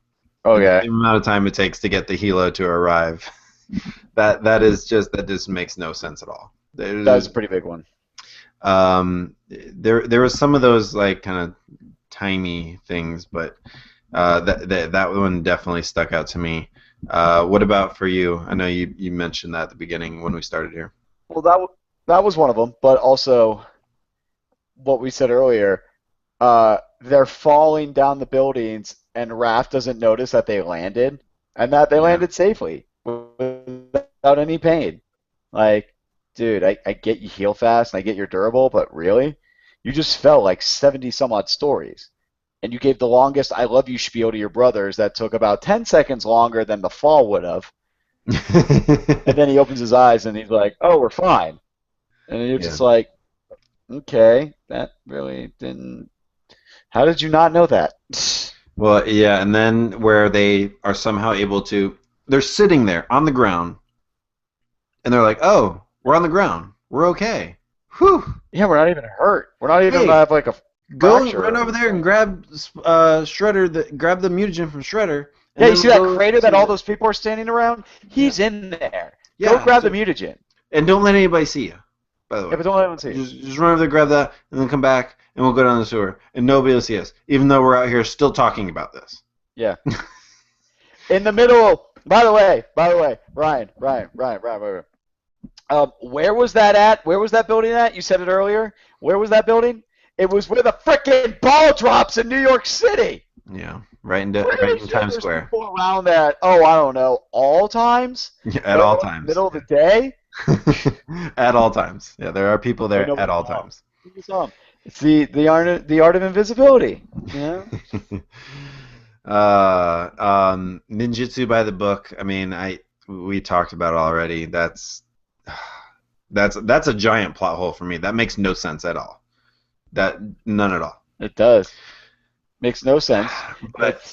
But here's the big kicker of everything I've been trying to kind of focus on here is the fact that, like I said, we're looking at this as adults, as longtime Turtles fans, where we know the material so well.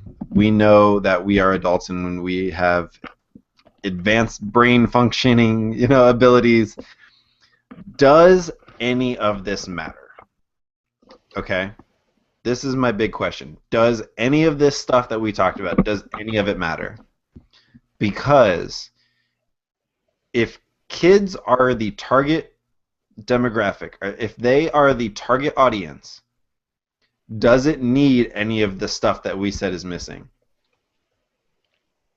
Does it need good writing? Does it need good character development? No, it just needs action. That's all it needs. It needs action and really awesome looking turtles, which is what it has, except for the face. Exactly. But like, Exactly.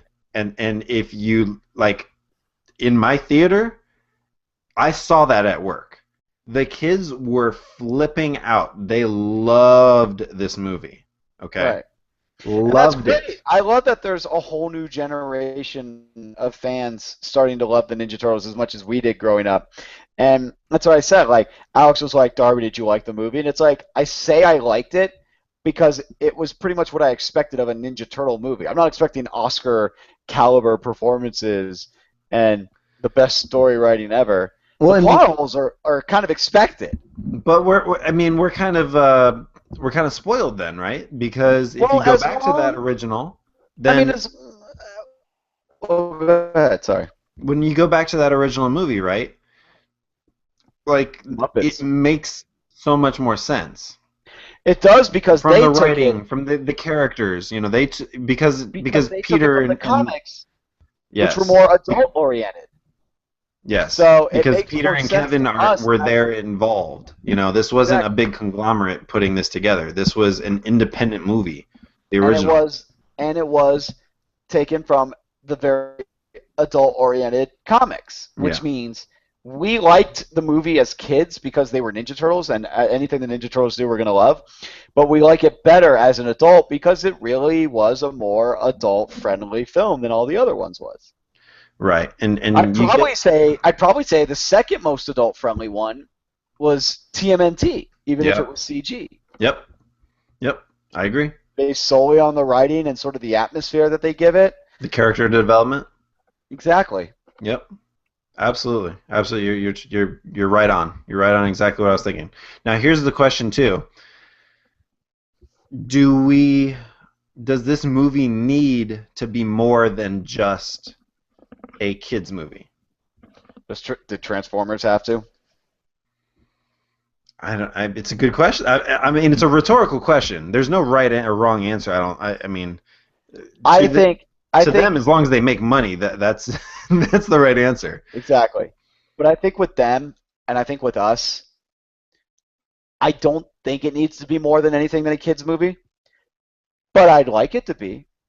I'd Right. like a very legit adult-oriented movie. Like we said earlier, if they would have taken like the IDW comics and made a movie out of it, that would have been awesome. Oh dear God, that would be amazing. But we're adults and we like that. So, but for the franchise to be successful and for them to keep making movies, I think if they just keep it aimed towards the kids, they'll be fine. Because people like us are going to go see every Ninja Turtle movie that comes out, regardless of how old we are and what the. Dude, I just told you it was 19% on Rotten Tomatoes. If I would have told you that before you went to go see the movie, would that have stopped you? Me, no, but Exactly. And that's most of us. I'm talking about us as Yeah. adults. As the adult fans who grew up to it, as long as there's Ninja Turtle movies, we're going to go see it, no matter what the critics say, how bad it is, even if it is geared towards kids. Then you know what? That's why you have kids. So you have a reason to go watch the new Ninja Turtle movie without people calling the police on you for hanging around little kids all the time. okay. So if I obviously I'm a little biased due to my other big fandoms being Disney, Marvel, Star Wars. Which geared towards adults and kids very well. Exactly. Both. They know the formula to make a movie that is for both. Dude, you got to see Guardians. I know.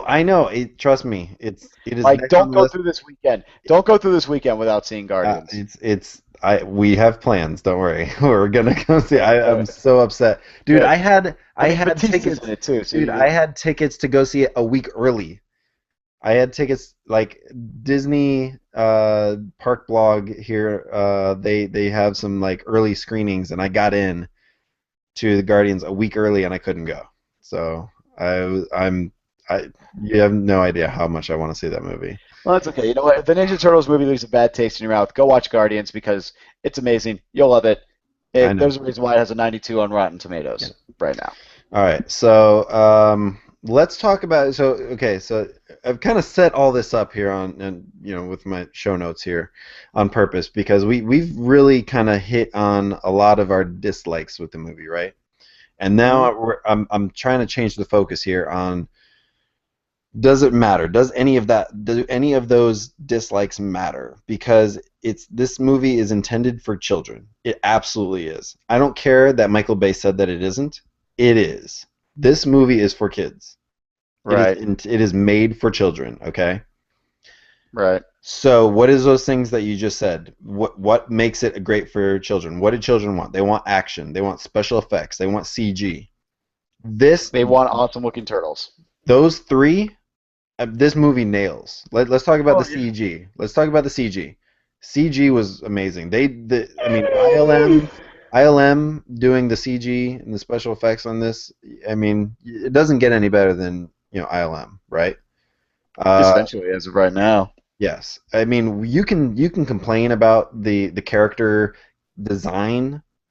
You can complain about that, like I am, but their implementation of said character design, I mean, is damn near flawless. When they would get in close, and you could see the fraying of the the stitching on their masks. Yeah, like the attention to detail was superb. Special effects, right? All these, the big, thing falling down and everything. Like, at no point in there was I like thinking like, oh, that looks fake.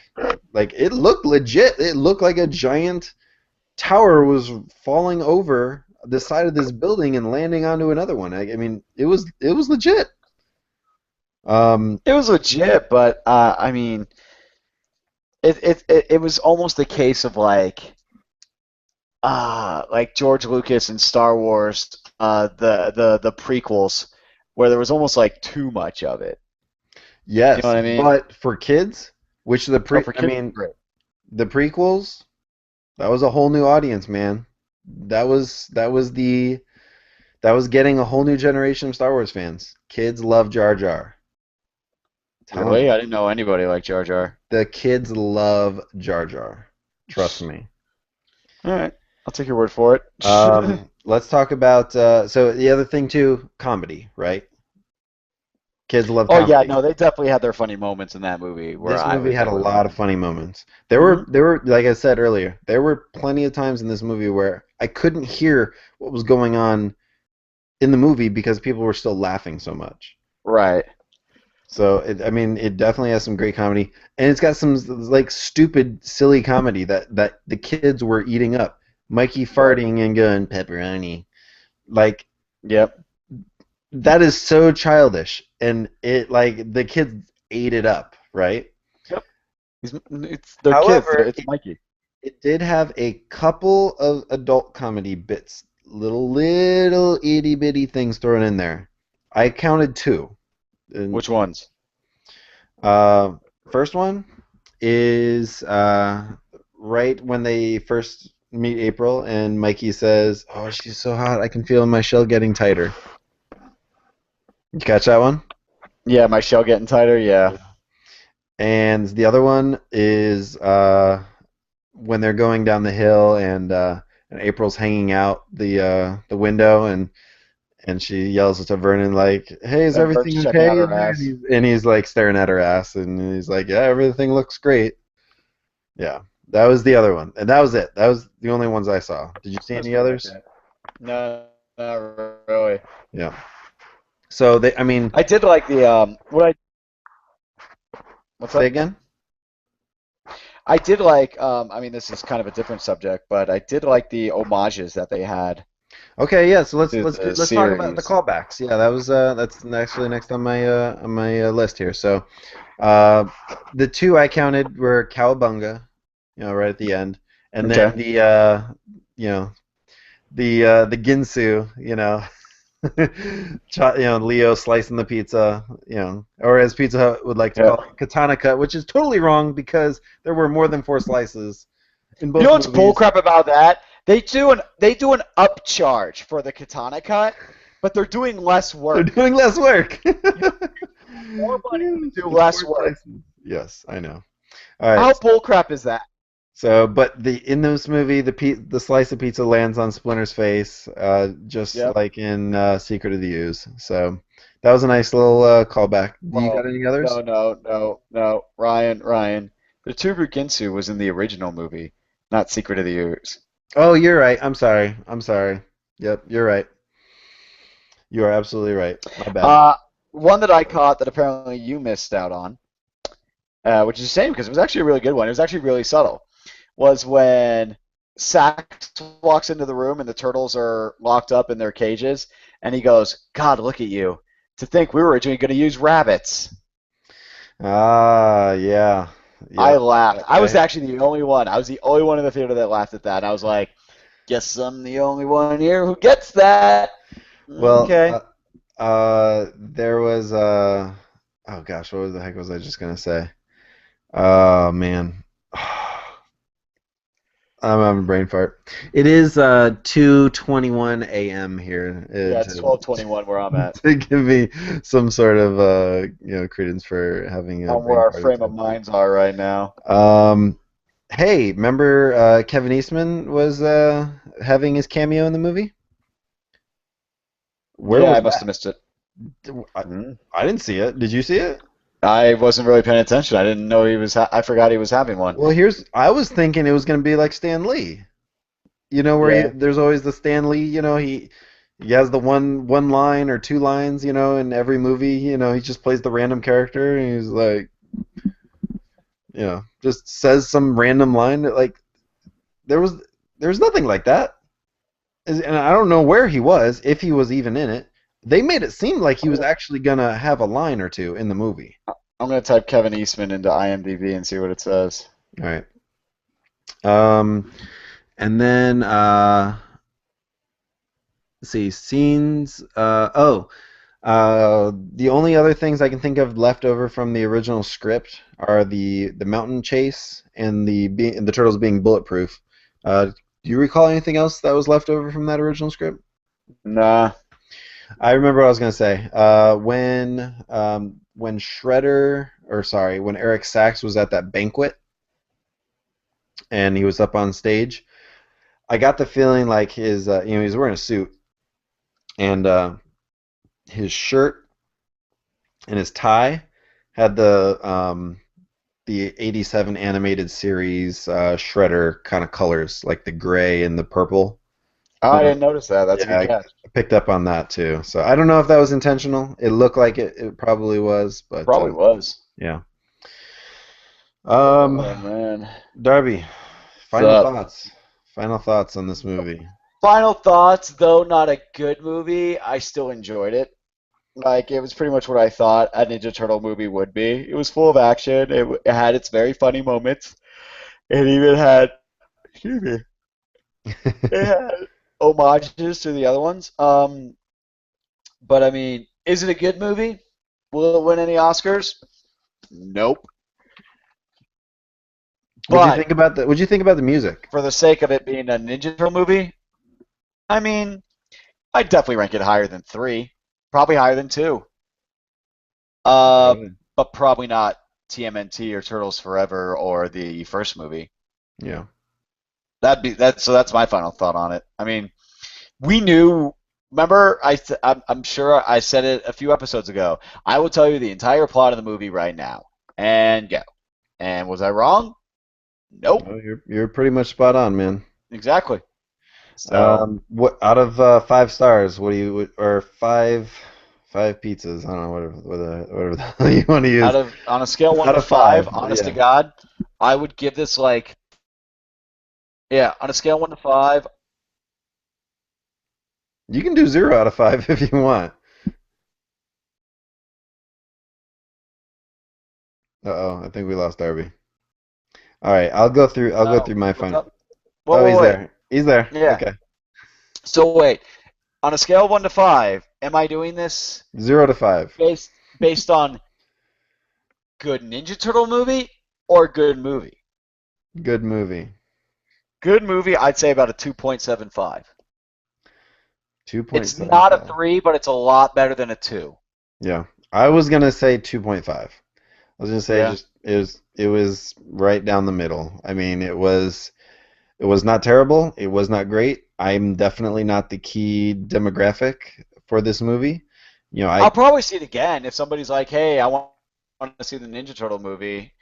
I'll probably see it again, but only if somebody else wants to go yeah. see it. You know Yeah, what I mean? I mean, I had intentions on seeing it tonight for the second time, but was unfortunately Right. unable to. But yeah, so my final thoughts.